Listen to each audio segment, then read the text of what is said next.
ಎಲ್ಲರಿಗೂ ಶುಭ ಮುಂಜಾನೆ. ಮುಂಜಾನೆಯ ಸೂರ್ಯ ಮೂಡುತ್ತಾ ಬರುವಾಗ ಮಂಜು ಕರಗಿ ಇಬ್ಬನಿಯಾದಂತೆ ನಿನ್ನೆಯ ಕಹಿ ನೆನಪುಗಳು ಮರೆಯಾಗಿ ಇಂದಿನ ದಿನವೆಲ್ಲ ಸಂತೋಷದಿಂದ ಕೂಡಿರಲಿ. ಸುನಿಧಿ ಕಲಾ ಸೌರಭ ಸಂಸ್ಥೆ ರಂಗಾಯಣದ ನಿಕಟಪೂರ್ವ ನಿರ್ದೇಶಕ ಸುಭಾಷ್ ನರೇಂದ್ರ ಅವರ ಪರಿಕಲ್ಪನೆ ಹಾಗೂ ನಿರ್ದೇಶನದಲ್ಲಿ ಮೂಡಿಬಂದಂತಹ ಅನಾಥರ ಮಾಯಿ ನಾಟಕ ಭಿಕ್ಷೆ ಬೇಡಿ ಬದುಕುತ್ತಿದ್ದ ಸಾವಿರಾರು ಅನಾಥ ಮಕ್ಕಳಿಗೆ ಆಶ್ರಯ ಕೊಟ್ಟು ಶಿಕ್ಷಣ ನೀಡಿ ಅವರ ಪಾಲಿಗೆ ಯಶೋದೆಯಾದ ಪದ್ಮಶ್ರೀ ಪುರಸ್ಕೃತೆಯಾಗಿರುವಂತಹ ಸಿಂಧುತಾಯಿ ಸಪ್ಕಾಳ್ ಅವರ ಜೀವನಾಧಾರಿತ ಏಕ ವ್ಯಕ್ತಿ ರಂಗ ಪ್ರಯೋಗಕ್ಕೆ ಇಲ್ಲಿ ನೆರೆದಿರುವಂತಹ ಎಲ್ಲ ಗಣ್ಯಮಾನ್ಯರು, ಶಿಕ್ಷಕ ವೃಂದದವರು ಹಾಗೂ ಮುದ್ದು ವಿದ್ಯಾರ್ಥಿಗಳಿಗೆ ಸ್ವಾಗತ ಸುಸ್ವಾಗತ. ಇದೀಗ ನಾಟಕ ಪ್ರದರ್ಶನದ ಪೂರ್ವದಲ್ಲಿ ಸಂಪನ್ಮೂಲ ವ್ಯಕ್ತಿಯಾಗಿ ಆಗಮಿಸಿರುವಂತಹ ಸುನಿಧಿ ಕಲಾ ಸೌರಭ ಸಂಸ್ಥೆ ರಂಗಾಯಣದ ನಿಕಟಪೂರ್ವ ನಿರ್ದೇಶಕ ಸುಭಾಷ್ ನರೇಂದ್ರ ಅವರ ಕಿರುಪರಿಚಯ ಬಿಪಿನ್ ಚಿಕ್ಕಟ್ಟಿ ಪದವಿ ಪೂರ್ವ ಮಹಾವಿದ್ಯಾಲಯದ ವಿದ್ಯಾರ್ಥಿನಿಯರಾದ ಸಾಕ್ಷಿ ಮತ್ತು ಸ್ವಾತಿ ಇವರಿಂದ. ನಾನು ಸ್ವಾತಿ. ರಂಗಕಲೆ ಪ್ರದರ್ಶನ ಕಲೆಯಲ್ಲಿ ತನ್ನದೇ ಆದ ವಿಶಿಷ್ಟ ರೂಪವನ್ನು ಇಟ್ಟುಕೊಂಡಿರುವುದು ನಾಟಕ. ಈ ನಾಟಕ ಕಲೆಯಲ್ಲಿ ಮಹತ್ವರು ಬಹಳ ಜನ ಸಾಧನೆ ಮಾಡಿದ್ದಾರೆ. ಆದರೆ ಕೆಲವರು ತಮ್ಮ ಸಾಧನೆಯನ್ನು ಗುರುತಿಸಿಕೊಳ್ಳಲು ಸಾಧ್ಯ. ಇಲ್ಲಿ ಕಿರಿಯ ವಯಸ್ಸಿನಲ್ಲಿ ನಾಟಕ ಕ್ಷೇತ್ರಕ್ಕೆ ಪಾದಾರ್ಪಣೆ ಮಾಡಿ ತಮ್ಮದೇ ಆದ ಛಾಪು ಮೂಡಿಸಿರುವುದು ನಮ್ಮ ಹುಬ್ಬಳ್ಳಿಯ ಸುಭಾಷ್ ನರೇಂದ್ರರವರು. ಕಳೆದ 5 ದಶಕಗಳಿಂದ ರಂಗ ನಿರ್ದೇಶನ, ನಟನೆ, ನಾಟಕ ರಚನೆ, ಅನುವಾದ, ಇತ್ತೀಚೆಗೆ ಕಿರುತೆರೆ, ಸಾಕ್ಷ್ಯಚಿತ್ರಗಳು ಹಾಗೂ ಚಲನಚಿತ್ರ ಅಭಿನಯ, ನಿರ್ದೇಶನ ಹೀಗೆ ರಂಗ ಹಾಗೂ ಬೆಳ್ಳಿತೆರೆಯ ಎಲ್ಲ ಆಯಾಮಗಳಲ್ಲಿ ತಮ್ಮದೇ ಆದ ವಿಶಿಷ್ಟತೆ ಹೊಂದಿದವರು ಸುಭಾಷ್ರವರು. ಇವರು ಯಾವುದೇ ನಾಟಕ ಶಾಲೆಯ ಬಾಗಿಲು ತಟ್ಟಿದವರಲ್ಲ. ಕನ್ನಡ, ಮರಾಠಿ, ಹಿಂದಿ ಮತ್ತು ಆಂಗ್ಲ ಭಾಷೆಯಲ್ಲಿ ಪ್ರಭುತ್ವ ಹೊಂದಿರುವ ಇವರು ಅಟ್ಟದ ಮೇಲೆ ವಿನೂತನ ಶೈಲಿಯಲ್ಲಿ ನಾಟಕ ತೆರೆಯುವ ಕಲೆ ಕರಗತ ಮಾಡಿಕೊಂಡವರು. ಸುಮಾರು 140ಕ್ಕೂ ಹೆಚ್ಚು ನಾಟಕಗಳನ್ನು ಪ್ರದರ್ಶನಗೊಂಡಿದ್ದಾರೆ. ಪ್ರಥಮ ಬಾರಿಗೆ ಅಟ್ಟಕ್ಕೆ ತಂದು ಟಿಂಗರ ಬೊಡ್ಡಣ್ಣ, ಅಪ್ಪ, ಕುಂಟಾ ಕುಂಟಾ ಕುರುವತ್ತಿ, ಗುರ್ತಿನವರು ಹೀಗೆ ಮುಂತಾದ ನಾಟಕಗಳನ್ನು ಕನ್ನಡಿಗರಿಗೆ ಪರಿಚಯಿಸಿದ ಶ್ರೇಯಸ್ಸು ಇವರದ್ದು. ಚಂದ್ರಶೇಖರ್ ಕಂಬಾರ್, ಗಿರೀಶ್ ಕಾರ್ನಾಡ್, ಸಿದ್ಧಲಿಂಗ ಪಟ್ಟಣಶೆಟ್ಟಿ, ಶ್ರೀರಂಗ, ದಯಾಪ್ರಕಾಶ ಸಿನ್ಹಾ ಹೀಗೆ ಮುಂತಾದ ನಾಟಕಕಾರರ ನಾಟಕಗಳನ್ನು ಕಿರುತೆರೆಗೆ ತಂದವರು ಸುಭಾಷ್ರವರು. ತಾಲೂಕಾ, ಜಿಲ್ಲಾ ಮತ್ತು ರಾಷ್ಟ್ರ ಮಟ್ಟದಲ್ಲಿ ನಾಟಕ ಸ್ಪರ್ಧೆಗಳಲ್ಲಿ ಅನೇಕ ಬಾರಿ ಶ್ರೇಷ್ಠ ನಾಟಕ ನಿರ್ದೇಶಕ ಎಂಬ ಪ್ರಶಸ್ತಿಯನ್ನು ಪಾಚಿಕೊಂಡಿದ್ದಾರೆ. ಹುಬ್ಬಳ್ಳಿ ಧಾರವಾಡ ಲಲಿತ ಕಲಾ ಒಕ್ಕೂಟ, ಅಲೆಮಾರಿಗಳು, ಸಮಕಾಲೀನ ಕಲಾವಿದರು, ಜಾಗೃತ ಕಲಾವಿದರು ಹೀಗೆ ಹಲವಾರು ಸಂಘ ಸಂಸ್ಥೆಗಳನ್ನು ಹುಟ್ಟುಹಾಕಿ ಉತ್ತರ ಕರ್ನಾಟಕದ ನಾಟಕ ಕಲೆಯ ಸಂವರ್ಧನೆಗೆ ನೀರೆರೆದವರು ಸುಭಾಷ್ರವರು. ರಂಗ ಪರಿಸರ ಸಂಸ್ಥೆ ಧಾರವಾಡ ಇವರಿಂದ ರಂಗಸಿರಿ ಪ್ರಶಸ್ತಿ, ಹುಬ್ಬಳ್ಳಿ ಧಾರವಾಡ ಮಹಾನಗರ ಪಾಲಿಕೆಯಿಂದ ನಾಟಕ ಸೇವೆಗಾಗಿ ಧೀಮಂತ ನಾಗರಿಕ ರಾಜ್ಯೋತ್ಸವ ಪ್ರಶಸ್ತಿ ಹೀಗೆ ಹಲವಾರು ಸಂಘ ಸಂಸ್ಥೆಗಳು ಈ ರಂಗಚೇತನನಿಗೆ ಪುರಸ್ಕರಿಸಿವೆ. ಅಪಾರವಾದ ರಂಗ ಪ್ರೇಮಿಗಳ ಗೌರವ ಆದರ ಗಳಿಸಿದ್ದಾರೆ. ಇವರ ಸುನಿಧಿ ಕಲಾ ಸೌರಭ ಸಂಸ್ಥೆಯ ಸಂಸ್ಥಾಪಕ ಅಧ್ಯಕ್ಷರಾಗಿ ಮಕ್ಕಳ ನಾಟಕ, ಮಕ್ಕಳಿಗೆ ಬೇಸಿಗೆ ಶಿಬಿರ, ನಾಟಕ ರಚನೆ, ಪ್ರಯೋಗ, ಪ್ರದರ್ಶನ ಮುಂತಾದ ರಂಗ ಚಟುವಟಿಕೆಗಳನ್ನು ಹಲವಾರು ವರ್ಷಗಳಿಂದ ನಡೆಸುತ್ತಾ ಬಂದಿದ್ದಾರೆ. ಇತ್ತೀಚೆಗೆ ಚಂಪಾರವರ ಟಿಂಗರ ಬೊಡ್ಡಣ್ಣ ನಾಟಕವನ್ನು ಚಲನಚಿತ್ರವನ್ನಾಗಿ ಚಿತ್ರೀಕರಿಸಿದ್ದಾರೆ. ಈ ಚಲನಚಿತ್ರವು ರಾಷ್ಟ್ರಮಟ್ಟಕ್ಕೆ ಆಯ್ಕೆಯಾಗಿದೆ. ಇವರ ಪರಿಕಲ್ಪನೆ ಮತ್ತು ನಿರ್ದೇಶನದ ಕನ್ನಡದ ಖ್ಯಾತ ಗಮಕ ವ್ಯಾಖ್ಯಾನಕಾರ ವಿ ಪ್ರಸನ್ನ, ಧೀಮಂತ ನ್ಯಾಯಾಧೀಶ ಕೆ.ಡಿ. ದೇಶಪಾಂಡೆ ಮತ್ತು ಸಾಹಿತಿ ಆರೂರು ಲಕ್ಷ್ಮಣ್ ಶೇಖ್ ಅವರು ಸೇರಿದಂತೆ ಅನೇಕ ಪ್ರಖ್ಯಾತ ವ್ಯಕ್ತಿಗಳ ಮತ್ತು ಸಂಸ್ಥೆಗಳ 19ಕ್ಕೂ ಹೆಚ್ಚು ಸಾಕ್ಷ್ಯಚಿತ್ರಗಳನ್ನು ನಿರ್ದೇಶಿಸಿ ನಿರ್ಮಾಣ ಮಾಡಿದ್ದಾರೆ. ರಂಗಭೂಮಿಯಲ್ಲಿ ಇವರ ಆಸಕ್ತಿ ಹಾಗೂ ನಿರಂತರ ಸೇವೆಯನ್ನು ಪರಿಗಣಿಸಿ ಕರ್ನಾಟಕ ಸರ್ಕಾರವು ಇವರನ್ನು ಧಾರವಾಡ ರಂಗಾಯಣದ ನಿರ್ದೇಶಕರನ್ನಾಗಿ ನೇಮಕ ಮಾಡಿಕೊಂಡಿತ್ತು. ಧಾರವಾಡ ರಂಗಾಯಣದ ನಿರ್ದೇಶಕರಾಗಿ ಇವರು ನಿರಂತರ ಸೇವೆಯನ್ನು ಸಲ್ಲಿಸುತ್ತಿದ್ದಾರೆ. ಇವರ ಇತ್ತೀಚಿನ ನಿರ್ದೇಶನದ ಮತ್ತು ಪರಿಕಲ್ಪನೆ ಶ್ರೀಮತಿ ಸಿಂಧುತಾಯಿ ಸಪ್ಕಾಳ್ ಅವರ ಜೀವನ ಆಧಾರಿತ ಅನಾಥರ ಮಾಯಿ ಎಂಬ ನಾಟಕವು ಅತಿ ಹೆಚ್ಚು ಜನಪ್ರಿಯಗೊಂಡ ನಾಟಕ ಎಂದು ಖ್ಯಾತಿ ಪಡೆದಿದೆ. ಮಡದಿ ಶುಭಾಂಗಿ ಕೆಎಲ್ಇ ತಾಂತ್ರಿಕ ವಿದ್ಯಾಲಯದಲ್ಲಿ ಪ್ರಾಧ್ಯಾಪಕರಾಗಿರುವ ಮಗ ಸೌರಭ್, ಮಗಳು ಸುನಿಧಿ ಚೊಕ್ಕವಾದ ಕುಟುಂಬವನ್ನು ಒಳಗೊಂಡ ಇದರ ಯಜಮಾನನಾದ ಸುಭಾಷ್ ನರೇಂದ್ರ ಅವರನ್ನು ಈ ಕಾರ್ಯಕ್ರಮಕ್ಕೆ ಬರಮಾಡಿಕೊಳ್ಳೋಣ. ಧನ್ಯವಾದಗಳು. ಅವರ ಕಿರುಪರಿಚಯವನ್ನು ಮಾಡಿಕೊಟ್ಟಿರುವಂತಹ ವಿದ್ಯಾರ್ಥಿನಿಯರಿಗೆ ಧನ್ಯವಾದಗಳು. ಇದೀಗ ಇನ್ನೋರ್ವ ಸಂಪನ್ಮೂಲ ವ್ಯಕ್ತಿಯಾಗಿರುವಂತಹ ಹಲವಾರು ಪ್ರಶಸ್ತಿ ವಿಜೇತರಾದ ನಿರ್ದೇಶಕರು ಹಾಗೂ ಆಕಾಶವಾಣಿ ಕಲಾವಿದೆಯಾಗಿ ಸೇವೆ ಸಲ್ಲಿಸಿ ಬಡ ವಿದ್ಯಾರ್ಥಿಗಳಿಗೆಂದೇ ಉಚಿತ ಬೇಸಿಗೆ ಶಿಬಿರವನ್ನು ತೆರೆದಂತಹ ಶ್ರೀಮತಿ ವೀಣಾ ಆರ್ ಅಟೋಲೆ ಇವರ ಕಿರುಪರಿಚಯ. ವಿನಯ್ ಚಿಕ್ಕಟ್ಟಿ ಪದವಿ ಪೂರ್ವ ಮಹಾವಿದ್ಯಾಲಯದ ವಿದ್ಯಾರ್ಥಿನಿಯರಾದ ಸ್ಫೂರ್ತಿ ಹಾಗೂ ಅರ್ಚನಾ ಇವರಿಂದ. ಭಾಗದಲ್ಲಿರುವ ಗಣ್ಯಮಾನ್ಯರನ್ನು ವಂದಿಸುತ್ತಾ ಈ ಸುಂದರ ಮುಂಜಾನೆಯ ಕಾರ್ಯಕ್ರಮ ಕೇಂದ್ರ ಬಿಂದುವಾದ ಶ್ರೀಮತಿ ವೀಣಾ ಆರ್ ಅಠೋಲೆರವರನ್ನು ಪರಿಚಯಿಸುವುದು ನಮ್ಮೆಲ್ಲರ ಸೌಭಾಗ್ಯವೆನಿಸುತ್ತದೆ. 10 ದೇವರನ್ನ ಪೂಜಿಸುವುದಕ್ಕಿಂತ ಹೆತ್ತ ತಾಯಿಯನ್ನು ಪೂಜಿಸು ಎಂಬ ಲೋಕೋಕ್ತಿಯಿಂದ ಶ್ರೀಮತಿ ವೀಣಾ ಆರ್ ಅಠೋಲೆರವರ ಪರಿಚಯವನ್ನು ಪ್ರಾರಂಭಿಸುತ್ತೇವೆ. ಶ್ರೀಮತಿ ವೀಣಾ ಆರ್ ಅಠೋಲೆರವರು 6-8-1956 ಜನಿಸಿದರು. ಮಾನ್ಯರು CPEd ಹಾಗೂ HWP ವಿದ್ಯಾರ್ಹತೆಯನ್ನು ಪೂರ್ಣಗೊಳಿಸಿದ ನಂತರ ತಮ್ಮ ಶಿಕ್ಷಕ ವೃತ್ತಿಯನ್ನು ಪ್ರಾರಂಭಿಸಿದರು. ಮಾನ್ಯರ ಕಾರ್ಯಕ್ಷೇತ್ರ ಶಿಕ್ಷಣ ವೃತ್ತಿಯಾಗಿದ್ದರೂ ಅವರು ವಿವಿಧ ಕ್ಷೇತ್ರಗಳಲ್ಲಿ ಹೆಸರು ಮಾಡಿರುವವರು ಹಾಗೂ ಸನ್ಮಾನಿತರಾಗಿದ್ದಾರೆ. ಪ್ರಶಸ್ತಿ ವಿಜೇತರು ದಿನಾಂಕ 5-9-2015 ನವದೆಹಲಿಯಲ್ಲಿ ರಾಷ್ಟ್ರಪತಿಯವರಿಂದ ರಾಷ್ಟ್ರಮಟ್ಟದ ಉತ್ತಮ ಶಿಕ್ಷಕಿ ಎಂಬ ಪ್ರಶಸ್ತಿಗೆ ಭಾಜನ. ಸ್ಕೌಟ್ಸ್ ಮತ್ತು ಗೈಡ್ಸ್ನಲ್ಲಿ 30 ವರ್ಷಗಳಷ್ಟು ದೀರ್ಘಕಾಲ ಸೇವೆ ಸಲ್ಲಿಸುವುದಕ್ಕಾಗಿ 2014-15 ರಾಜ್ಯಪಾಲರಿಂದ ಗವರ್ನರ್ ಅವಾರ್ಡ್ಗೆ ಭಾಜನರಾಗಿದ್ದಾರೆ. ಮಾನ್ಯರು ಹವ್ಯಾಸಿ ರಂಗಕಲಾವಿದೆಯಾಗಿದ್ದಾರೆ. 100ಕ್ಕೂ ಹೆಚ್ಚು ನಾಟಕಗಳಲ್ಲಿ ಅಭಿನಯಿಸಿರುವ ಅನುಭವವನ್ನು ಹೊಂದಿದ್ದಾರೆ. ರಂಗ ಸೇವೆಗಾಗಿ ಅವರಿಗೆ ರಂಗಕಲಾ ಪ್ರಶಸ್ತಿ, ಅಭಿನಯ ಭಾರತಿ ರಂಗ ಪ್ರಶಸ್ತಿ ಹಾಗೂ ಕರ್ನಾಟಕ ನಾಟಕ ಅಕಾಡೆಮಿಯಿಂದ 2011 ಹಾಗೂ 12ನೇ ವರ್ಷದಲ್ಲಿ ಉತ್ತಮ ರಂಗನಟಿ ಎಂಬ ಪ್ರಶಸ್ತಿಯೂ ಕೂಡ ದೊರಕಿದೆ. ಮುಂದುವರೆದು ರಂಗ ಪರಿಸರ ಸಂಸ್ಥೆ ಪ್ರತಿಷ್ಠಿತ ರಂಗಪ್ರಭಾ ಪ್ರಶಸ್ತಿ ಪುರಸ್ಕೃತರು 30 ವರ್ಷಗಳ ಸತತ ಕಾಲ ರಂಗಕಲಾ ಸೇವೆಯನ್ನು ಸಲ್ಲಿಸಿದ್ದಕ್ಕಾಗಿ ರಂಗಕಲಾ ತಂಡದಿಂದ ಉತ್ತಮ ರಂಗಕಲಾವಿದೆ ಎಂಬ ಪ್ರಶಸ್ತಿಯನ್ನು ನೀಡಿ ಗೌರವಿಸಲಾಗಿದೆ. ಸಾಹಿತ್ಯ ಸಂಗೀತ ಕಲಾನಿಕೇತನ ಧಾರವಾಡ ಸಂಸ್ಥೆಯಿಂದ ಉತ್ತಮ ರಂಗನಟಿ ಎಂದು ಸನ್ಮಾನಿಸಲ್ಪಟ್ಟಿದ್ದಾರೆ. ಇದಲ್ಲದೆ ಅನೇಕ ಸಂಘ ಸಂಸ್ಥೆ ಹಾಗೂ ಕಾರ್ಯಕ್ಷೇತ್ರಗಳಲ್ಲಿ ಕಾರ್ಯನಿರ್ವಹಿಸಿ ನಿಸ್ವಾರ್ಥ ಸೇವೆಯನ್ನು ಸಲ್ಲಿಸಿದ್ದಕ್ಕಾಗಿ ಅನೇಕ ಪ್ರಶಸ್ತಿ, ಸನ್ಮಾನ ಹಾಗೂ ಗೌರವಗಳು ದೊರಕಿವೆ. ಕರ್ನಾಟಕ ಮಾಧ್ಯಮ ಸರ್ಕಾರದವರು ಅರ್ಪಿಸುವ the newspapers association of ಕರ್ನಾಟಕರವರ ಕನ್ನಡ ರಾಜ್ಯೋತ್ಸವ ಪ್ರಶಸ್ತಿಯೂ ಕೂಡ ಮಾನ್ಯರಿಗೆ ಲಭಿಸಿದೆ. ಅಷ್ಟೇ ಅಲ್ಲದೆ ಶಿಕ್ಷಣ ಸಿರಿ ಪ್ರಶಸ್ತಿ, ಹುಬ್ಬಳ್ಳಿ ತಾಲೂಕಿನ ಉತ್ತಮ ಶಿಕ್ಷಕಿ, ಧಾರವಾಡ ಜಿಲ್ಲೆಯ ಉತ್ತಮ ಶಿಕ್ಷಕಿ ಹಾಗೂ ಅತ್ಯುತ್ತಮ ಶಿಕ್ಷಕಿ ಪ್ರಶಸ್ತಿಯೂ ಕೂಡ ಮಾನ್ಯರಿಗೆ ಲಭಿಸಿದೆ. ಇದಲ್ಲದೆ ಮಾನ್ಯರು ಸಮಾಜ ಕಾರ್ಯಕರ್ತರೂ ಹೌದು. ಪ್ರತಿ ವರ್ಷ 10 ಶಿಕ್ಷಣ ವಂಚಿತ ಮಕ್ಕಳಿಗಾಗಿ ತಮ್ಮ ಮನೆಯಲ್ಲಿಯೇ ಊಟ, ವಸತಿ ವ್ಯವಸ್ಥೆ ಹಾಗೂ ಶಿಕ್ಷಣವನ್ನು ನೀಡುತ್ತಿದ್ದಾರೆ. ಮಕ್ಕಳಿಗೆ ಉಚಿತವಾಗಿ ಎಲ್ಲ ಸೌಲಭ್ಯಗಳನ್ನು ನೀಡುತ್ತಿದ್ದಾರೆ. ಬಡ ಮಕ್ಕಳಿಗಾಗಿ ಉಚಿತ ಬೇಸಿಗೆ ಶಿಬಿರ ಹಾಗೂ ಭಿಕ್ಷೆ ಬೇಡಿ ಜೀವನ ನಡೆಸುತ್ತಿದ್ದ ಮಕ್ಕಳಿಗಾಗಿ ಪ್ರಾಥಮಿಕ ಶಾಲೆಗಳನ್ನು ತೆರೆದಿದ್ದಾರೆ.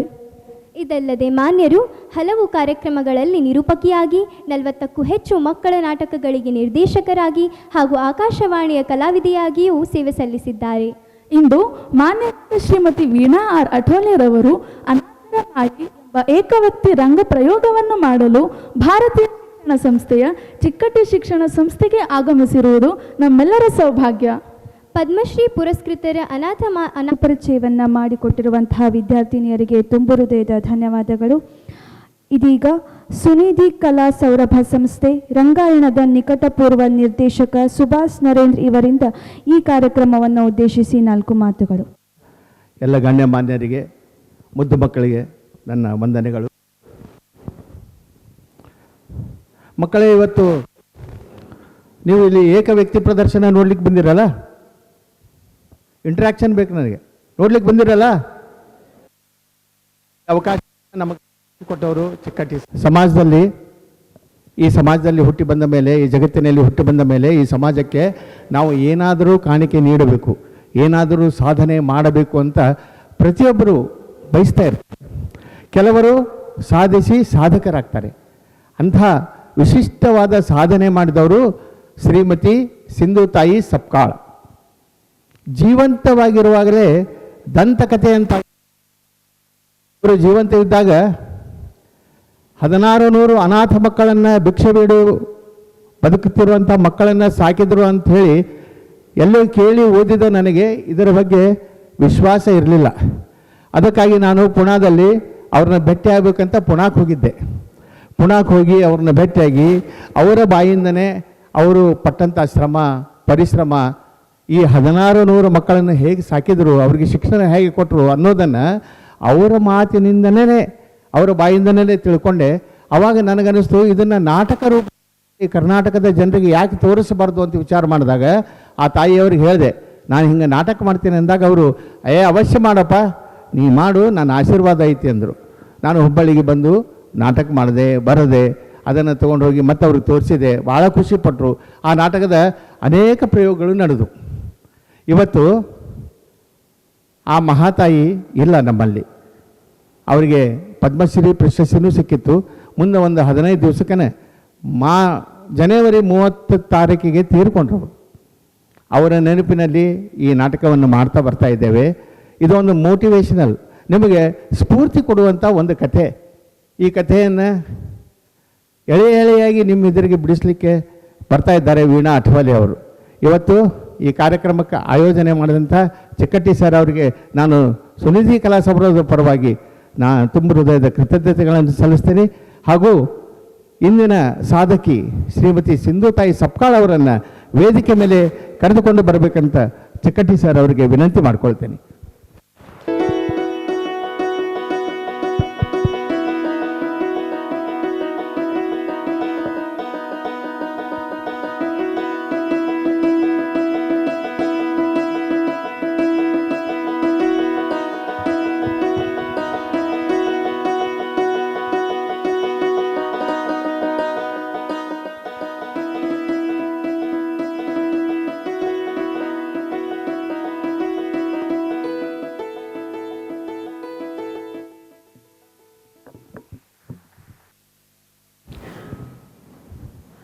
ನಾ ಏನು ಹೇಳೋದೈತಿ, ನಾ ಏನು ನಿಮ್ಮಷ್ಟು ಕಲ್ತಕ್ಕೆಲ್ಲ. 4 ಅಕ್ಷರ ಬಿಟ್ಟರೆ ನನಗೇನೂ ಬರೋದಿಲ್ಲ. ನನ್ನ ಬಡತನ ನನಗೆಲ್ಲ ಹೇಳ್ಕೊಟ್ಟೈತಿ. ನನ್ನ ಜೀವನ ತಾನೇ ಬಡತನದಾಗ ಹಂಗೆ ಮುಂದೆ ಬಂತು. ಒಂದೊಂದು ಉಳಿ ಪೆಟ್ಟು ಕೊಟ್ಟು ಕೊಟ್ಟು ನನ್ನ ಮೂರ್ತಿಯಾಗಿ ನಿಲ್ಲಿಸೈತಿ ನನ್ನ ಜೀವನದಾಗ. ಇನ್ನು ಸಾಧನೆ ಮಾಡ್ಬೇಕಂದ್ರೆ, ಏನಾರ ಒಂದು ಸಾಧಿಸ್ಬೇಕಂದ್ರೆ ಅದೇನು ಹೂವಿನ ಗಾದೆ ಆಗಿರೋದಿಲ್ಲ, ಅದು ಮುಳ್ಳಿನ ಗಾದೆ ಆಗಿರ್ತೈತಿ. ಅಲ್ಲಿ ಕಲ್ಲಿರ್ತಾವೆ, ಮುಳ್ಳಿರ್ತಾವ, ತೆಗ್ಗಿರ್ತಾವೆ, ದೀನಿರ್ತದೆ. ಅದನ್ನು ದಾಟಿ ಮುಂದೆ ಹೋದಾಗ ಏನಾರ ಸಾಧನೆ ಮಾಡೋಕ್ಕಾಕೈತಿ. ಸುಮ್ಮನೆ ಸಾಧಿಸೋಕ್ಕಾಗೋದಿಲ್ಲ. ಅದ್ರ ಸಲುವಾಗಿ ಭಾಳ ಕಷ್ಟಪಡ್ಬೇಕಾಕೈತಿ. ಇನ್ನು ಮನುಷ್ಯ ಅಂದಮೇಲೆ ಒಂದು ಗುರಿ ಇರಬೇಕು ಮನುಷ್ಯಾಗ. ಗುರಿನೂ ಇಲ್ಲ ಅಂದ್ರೆ ಅದು ಜೀವನನ ಅಲ್ಲ. ಆ ಗುರಿ ಮುಟ್ಟಬೇಕಂದ್ರೆ ಸತತ ಪ್ರಯತ್ನ ಇರಬೇಕಾಗ್ತೈತಿ. ಸತತ ಪ್ರಯತ್ನ ಮಾಡ್ಕೋತ ಹೊಂಟಿರ್ತೀವಿ. ಗುರಿ ನಮ್ಮ ಸಲುವಾಗಿ ನಿಲ್ಲೋದಿಲ್ಲ, ಅದು ಹಂಗೆ ಮುಂದೆ ಮುಂದೆ ಮುಂದೆ ಮುಂದೆ ಓಡ್ತಿರ್ತೈತೆ. ಅದು ನಿರಂತರ ಪ್ರಯತ್ನ ಮಾಡೋದ್ರಿಂದ ನಮ್ಮ ಸಲುವಾಗಿ ಗುರಿ ಎಲ್ಲರ ಒಂದು ಕಡೆ ನಿಲ್ಲುತ್ತೆ. ಅದನ್ನು ನಾವು ಮುಟ್ತೀವಿ. ಮತ್ತು ಹುಟ್ಟಿದ ಮೇಲೆ ಒಂದು ದಿವಸ ಸಾಯಕಬೇಕು. ಸಾಯೋದ ಖರೆ ಅಂದ ಮೇಲೆ 4 ಜನರಿಗೆ ಒಳ್ಳೆಯದಾಗಿ ಮಾಡಿ ಸಾಯ್ಬೇಕು. ಬರೋ ಮುಂದೆ ಯಾರೇನು ತೊಗೊಂಡು ಬಂದಿರೋದಿಲ್ಲ, ಹೋಗೋ ಮುಂದೆ ಯಾರೇನು ತೊಗೊಂಡು ಹೋಗೋದಿಲ್ಲ. ಆದ್ರೆ ಹುಟ್ಟಿದ ಮೇಲೆ ಸಾಯೋ ತನಕ ಎಷ್ಟು ವರ್ಷ ಬದುಕಿರ್ತೀವಲ್ಲ, ಅಷ್ಟು ವರ್ಷ ಇನ್ನೊಬ್ಬರ ಸಲುವಾಗಿ ಬದುಕಬೇಕು, ಬೇರೆಯವರಿಗೆ ಸಹಾಯ ಮಾಡಬೇಕು. ಇವನ್ನ ನಾವು ಮಾಡಿದ್ದಾದ್ರೆ ನಾವು ಸತ್ ಮೇಲೆ ನಮ್ಮ ಹೆಸರು ಇಲ್ಲೇ ಶಾಶ್ವತವಾಗಿ ಉಳಿತೈತಿ. ಇನ್ನು ಇತ್ತಿತ್ಲಾಗ ಪೇಪರ್ನಾಗ ಓದ್ತೀವಿ, ರೇಡಿಯೋದಾಗ ಕೇಳ್ತೀವಿ, ಟಿವಿಯಾಗ ನೋಡ್ತೀವಿ. ಏನಂತ ರೈತ ಆತ್ಮಹತ್ಯೆ ಮಾಡ್ಕೊಂಡ್ರು ಅಂತ. ಯಾಕೆ ಆತ್ಮಹತ್ಯೆ ಮಾಡ್ಕೋಬೇಕ್ರಿ? ಮಳೆ ಬರಲಿಲ್ಲ ಅಂತ ಅದಕ್ಕೆ ಬೆಳೆ ಬರಲಿಲ್ಲ. ಬೆಳೆ ಬರಲಿಲ್ಲ ಅಂತ ಹೇಳಿ ಕಡೆ ಸಾಲ ತಗೊಂಡ್ರು. ಸಾಲ ತಗೊಂಡು ತುಂಬಲಿಕ್ಕಾಗಲಿಲ್ಲ, ಮುಟ್ಟಿಸ್ಲಿಕ್ಕಾಗಲಿಲ್ಲ ಅಂಥೇಳಿ ಆತ್ಮಹತ್ಯೆ ಮಾಡ್ಕೊಳ್ಳೋದು. ಇದೆಲ್ಲಿ ನ್ಯಾಯ ರೀ? ಮಳೆ ಬರಲಿಲ್ಲ ಅಂಥೇಳಿ, ನನಗೆ ಬೆಳೆ ಬರಲಿಲ್ಲ, ಮನೆ ನಡಿವಲ್ತಂಥೇಳಿ ಸರ್ಕಾರದ ಕಡೆ ಸಾಲ ತಗೊಳ್ಳೋದು, ಸಾಲ ಮುಟ್ಟಿಸ್ಲಿಕ್ಕಾಗಲಿಲ್ಲ ಅಂಥೇಳಿ ಆತ್ಮಹತ್ಯೆ ಮಾಡ್ಕೊಳ್ಳೋದು, ಇದೆಲ್ಲಿದು? ಅದರ ಸಲುವಾಗಿ ಹಗಲು ರಾತ್ರಿ ದುಡಿದು ಸರ್ಕಾರದ ತಗೊಂಡಿದ್ದ ಸಾಲ ಮುಟ್ಸೋ ಪ್ರಯತ್ನ ಮಾಡಬೇಕು, ಅಂಥ ಪ್ರವೃತ್ತಿ ಇರಬೇಕು. ಆತ್ಮಹತ್ಯೆ ಮಾಡಿಕೊಂಡು ಸತ್ರ ಅದೇನು ದೊಡ್ಡ ಕೆಲಸ ಮಾಡೀನಿ ಅಂತ ಅಲ್ಲ. ಅಲ್ಲ, ಸಾಯೋದೊಬ್ರು ಏನೋ ನೀವು ಸಾಯ್ತೀರಿ, ನಿಮ್ಮನ್ನು ನಂಬ್ಕೊಂಡಿದ್ದವರು ನಿಮ್ಮ ತಾಯಿ, ತಂಗಿ, ಹೆಂಡತಿ, ಮಕ್ಕಳು, ಅಣ್ಣ, ತಂಗಿ, ಅಕ್ಕ, ತಮ್ಮ ಇವರೆಲ್ಲ ಅನಾಥರಾಗೋದಿಲ್ಲ? ಒಂದು ಸರ್ತಿ ವಿಚಾರ ಮಾಡಬೇಕು. ಅದಕ್ಕೆ ಇದ್ದು ಜಯಿಸ್ಬೇಕ್ರಿ, ಸತ್ತು ಜಯಿಸೋದಲ್ಲ, ಇದ್ದು ಜಯಿಸಿ ತೋರಿಸ್ಬೇಕು. ಅದಕ್ಕಂತಾರ. ಅದಕ್ಕೊಂದು ಕಡೆ ತನ हमसे ना तू खाने की ना पीने की बात कर, मर्दों की तरह दुनिया में जीने की बात कर.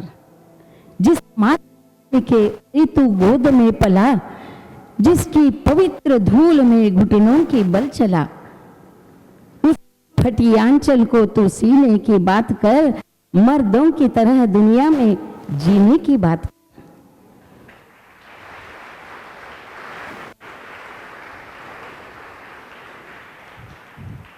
ಇನ್ನು ಇತ್ತಿತ್ಲ ಕೇಳ್ತೀವಿ ಏನಂತ, PUC ಸೆಕೆಂಡ್ ಇಯರ್ ಪಾಸ್ ಆಗಿರ್ತಾರೆ, ನಾಳೆ ರಿಸಲ್ಟ್ ಅದ, ನನ್ನ ರಿಸಲ್ಟಿಗೆ ನನಗಿಷ್ಟು ಮಾರ್ಕ್ಸ್ ಬೀಳ್ತವೆ, ನಾ ಚೊಟ್ಟ ಪೇಪರ್ ಬಿಡಿಸೀನಿ, ಇದೆಲ್ಲ ಮನಸ್ಸೊಳಗೆ ಇಟ್ಕೊಂಡು ಕೂತಾಗ ನಾಳೆ ಅದರದ್ದು ರಿಸಲ್ಟ್ ಅದ ಅಂದಾಗ ಎದೆ ಹೊಡ್ಕೊಂಡು ಇವತ್ತು ಎಷ್ಟು ಹುಡುಗರು ಆತ್ಮಹತ್ಯೆ ಮಾಡ್ಕೊಂಡವರಿದ್ದಾರೆ. ಇದು ಕೇಳ್ತೀವಿ ನಾವು. ಕೆಲವ್ರಿಗೆ ನಾವು ಬಂದತ್ತಿರ್ತೀನಿ ಅಂತ ಇದ್ದು ಅದು ರಿಸಲ್ಟ್ ಬಂದ ಮೇಲೆ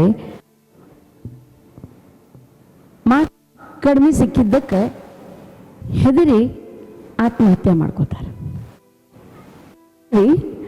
ಖರೆ ಹೇಳ್ಬೇಕಂದ್ರೆ ಈಗ ಭವಿಷ್ಯ ಸುಲಭವಾಗಿರ್ತದೆ. ಕೆಲ ಮಾರ್ಕ್ಸ್ ಕಡಿಮೆ ಬಿದ್ವು ಅಂತ ಹೇಳಿ ಆತ್ಮಹತ್ಯೆ ಮಾಡ್ಕೊಳ್ಳೋದೆ ಇದೇಂತ ನ್ಯಾಯ? ಈ ವರ್ಷ ನನಗೆ ಕಡಿಮೆ ಮಾರ್ಕ್ಸ್ ಸಿಕ್ಕ ಬಂದ್ರೆ ಮುಂದಿನ ವರ್ಷ ಇದಕ್ಕಿಂತಲೂ ಚಲೋ ಅಭ್ಯಾಸ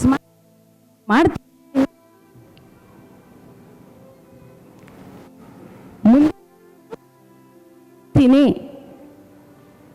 ಈ ಛಲ, ಈ ಜಿದ್ದು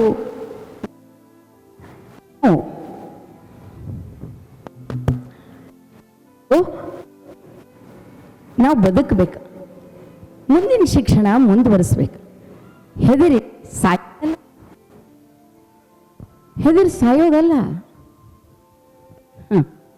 ಅದಕ್ಕೆ ಒಂದು ಕಡೆ ಕವಿ ಹೇಳ್ತಾನೆ ಏನಂತ, मंजिल बहुत दूर है जाना वहाँ जरूर है, रास्ता मुश्किल है मरना मंजूर है, अगर मरना ही है तो शेर जैसे देश के लिए मरो, अगर मरना ही है तो शेर जैसे देश के लिए मरो. ಇನ್ನು ನನ್ನ ಬಾಲ್ಯದ ವಿಷಯ ಹೇಳ್ಬೇಕಂದ್ರೆ, ನಾನು ಮಹಾರಾಷ್ಟ್ರದಾಗ ಪಿಂಪ್ರಿ ತಾಲೂಕು ಮೇಘಿ ಅನ್ನೋ ಗ್ರಾಮದಾಗ ಹುಟ್ಟಿದೆ. ಹುಟ್ಟಿದೆ, ಆ ಮನ್ಯಾಗ ಹೆಣ್ಣಾಗಿ ಹುಟ್ಟಿದ್ದೆ, ಯಾರಿಗೂ ಬೇಡದಾಕೆ ಇದ್ದೆ. ನಾನು ಹಿಂದಕ್ಕೆ ಹೆಣ್ಣು ಹುಟ್ಟಿದ್ರೆ ಬೇಡದಾಗಿತ್ತಂದ್ರೆ ಕೆಟ್ಟ ಕೆಟ್ಟ ಹೆಸರಿಡ್ತಿದ್ರಿ. ಏನಂತ? ಬಗಡಿ, ಚಿಂದಿ, ಕಚರ ಅಂತ. ಹಂಗೆ ನಮ್ಮವ್ಗ ನಾ ಬೇಡದಕ್ಕೆ ಇದ್ದೆ. ಅದಕ್ಕೆ ನಮ್ಮವ್ವ ನನಗೆ ಚಿಂದಿ ಅಂತ ಹೆಸರಿಟ್ಲು. ಚಿಂದಿ ಅಂದ್ರೆ ಏನ್ರಿ? ಹರಕ ಬಟ್ಟಿ ಅಂತ, ಅಂದ್ರೆ ಅದು ಎದಕ್ಕೂ ಬಾರದ್ದು ಅಂತ. ಹಂಗಿತ್ತು ನನ್ನ ಜೀವನ. ಬಡತನ, ನಮ್ಮಪ್ಪ ಮಂದಿ ದನ ಎಲ್ಲ ತಗೊಂಡು ಹೋಗಿ ಕಾಯ್ಲಿಕ್ಕೆ ಹೋಗವ, ನಮ್ಮವ್ವ ಕೂಲಿಗೆ ಹೋಗೋಕೆ. ನಾನಂತೂ ನಮ್ಮವ್ಗೆ ಬೇಡದಕ್ಕೆ ಇದ್ದೆ. ಹೀಗಾಗಿ ನಮ್ಮವ್ವ ನನಗೆ ಕೂಲಿಗೆ ನಡಿ ಅಂತಿದ್ಲು. ನನಗೆ ಸಾಲಿಗೆ ಹೋಗೋ ಹುಚ್ಚು ಭಾಳ ಇತ್ತು. ಸಾಲಿಗೆ ಹೋಗಬೇಕು, ಸಾಲಿ ಕಲಿಬೇಕು, ನಾನು ಭಾಳ ಶಾಣೆ ಆಗಬೇಕು, ಇದೆಲ್ಲ ಮನಸ್ಸಿನಾಗ ಭಾಳ ಇತ್ತು. ಆದ್ರೆ ನಮ್ಮವ್ವ ಪೂರ್ಣ ವಿರೋಧ ಇದ್ಲು ಅದಕ್ಕೆ. ಆಕೆ ಕಲಿಸ್ಲಿಕ್ಕೆ ತಯಾರಿದ್ದಿದ್ದಿಲ್ಲ. ಯಾಕೆ? ಬಡತನ. ಆದ್ರೆ ನಮ್ಮಪ್ಪಗೆ ನನಗೆ ಕಲಿಸ್ಬೇಕಂತ ಭಾಳ ಆಸೆ ಇತ್ತು. ಆದ್ರೆ ನಮ್ಮಪ್ಪಗೆ ಆ ಶಕ್ತಿ ಇರಲಿಲ್ಲ. ಆದ್ರೆ ನಮ್ಮಪ್ಪ ಒಂದು ವಿಚಾರ ಹೇಳ್ದ. ಏನಂತ? ಈ ಸಾಲಿ ಕಲಿಬೇಕಂತೇನು, ಒಂದು ಕೆಲಸ ಮಾಡ, ಮನ್ಯಾನು ಎಮ್ಮಿ ತಗೊಂಡು ಹೋಗಿ ಎಮ್ಮಿ ಕಾಯ್ಲಿಕ್ಕೆ ಹೋಗು. ಎಮ್ಮಿ ಎಲ್ಲ ಹುಲ್ಲು ಮೇದಾದ್ಮೇಲೆ ನೀರಾಗಿ ಇಳಿತಾವು. ನಿಮಗೆ ಗೊತ್ತೈತೇನ್ರಿ? ಎಮ್ಮಿ ಕೆರೆಯಾಗಿ ಇಳಿದು ಅಂದ್ರೆ 4 ತಾಸು ಮೇಲೆ ಬರುವುದಿಲ್ಲ. ಅವು ಕೆರೆಯಾಗಿ ಇಳಿದು ಅಂದ್ರೆ ನೀ ಸಾಲಿಗೆ ಹೋಗು. ಹೌದನ್ನಿಸ್ತು.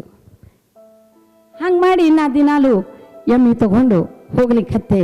ಎಮ್ಮಿ ಹುಲ್ ಮೇದಾದ್ಮೇಲೆ ಕೆರೆಯಾಗಿ ಇಳಿತಿದ್ವು. ನಾ ಸಾಲಿಯಾಗ ಹೋಗ್ತಿದ್ದೆ. ಸಾಲಿಗೆ ತಡ ಆತಂಥೇಳಿ ಮಾಸ್ತರ್ ಬೈತಿದ್ರು. ನಾಳಿಂದ ಲಘು ಬಾ ಅಂತ ಹೇಳ್ತಿದ್ರು. ಅವ್ರಿಗಿತ್ತು ಎಮ್ಮಿ ಕಾಯ್ಕೋತ ಸಾಲಿ ಕಲಿತೈತಿ ಅಂತ. ಮತ್ತೆ ಒಳಗೆ ಕರ್ಕೋತಿದ್ರು. ಹಿಂಗೆ ಮಾಡ್ಕೋತ ಮಾಡ್ಕೋತ 4ನೇ ತನಕ ಬಂದೆ. 4ನೇದಾಗಿದ್ದಾಗ ಒಂದು ದಿವಸ ಏನಾತಂದ್ರೆ, ಎಲ್ಲ ಕೆರೆಗೆ ಇಳ್ದಾವಂಥೇಳಿ ನಾ ಸಾಲಿಗೆ ಹೋದೆ. ಮುಂದೆ ಸ್ವಲ್ಪ ಹೊತ್ತಿಗೆ ಅವತ್ತು ಎಮ್ಮೆಲ್ಲ ಲಘುನ ಹೊರಗೆ ಬಂದು ಇನ್ನೊಬ್ಬರು ಹೊಲದಾಗ ಮೇಲಿಕ್ಕೆ ಹೋಗ್ಬಿಟ್ಟಿದ್ದು. ಆ ಹೊಲದ ಮಾಲೀಕ ನೋಡಿ, ಇವು ಬೇರೆ ಯಾರವಲ್ಲ ಚಿಂದಿವ ಇವು ಎಮ್ಮೆ ಅಂಥೇಳಿ ಸಾಲಿಗೆ ಬಂದವ.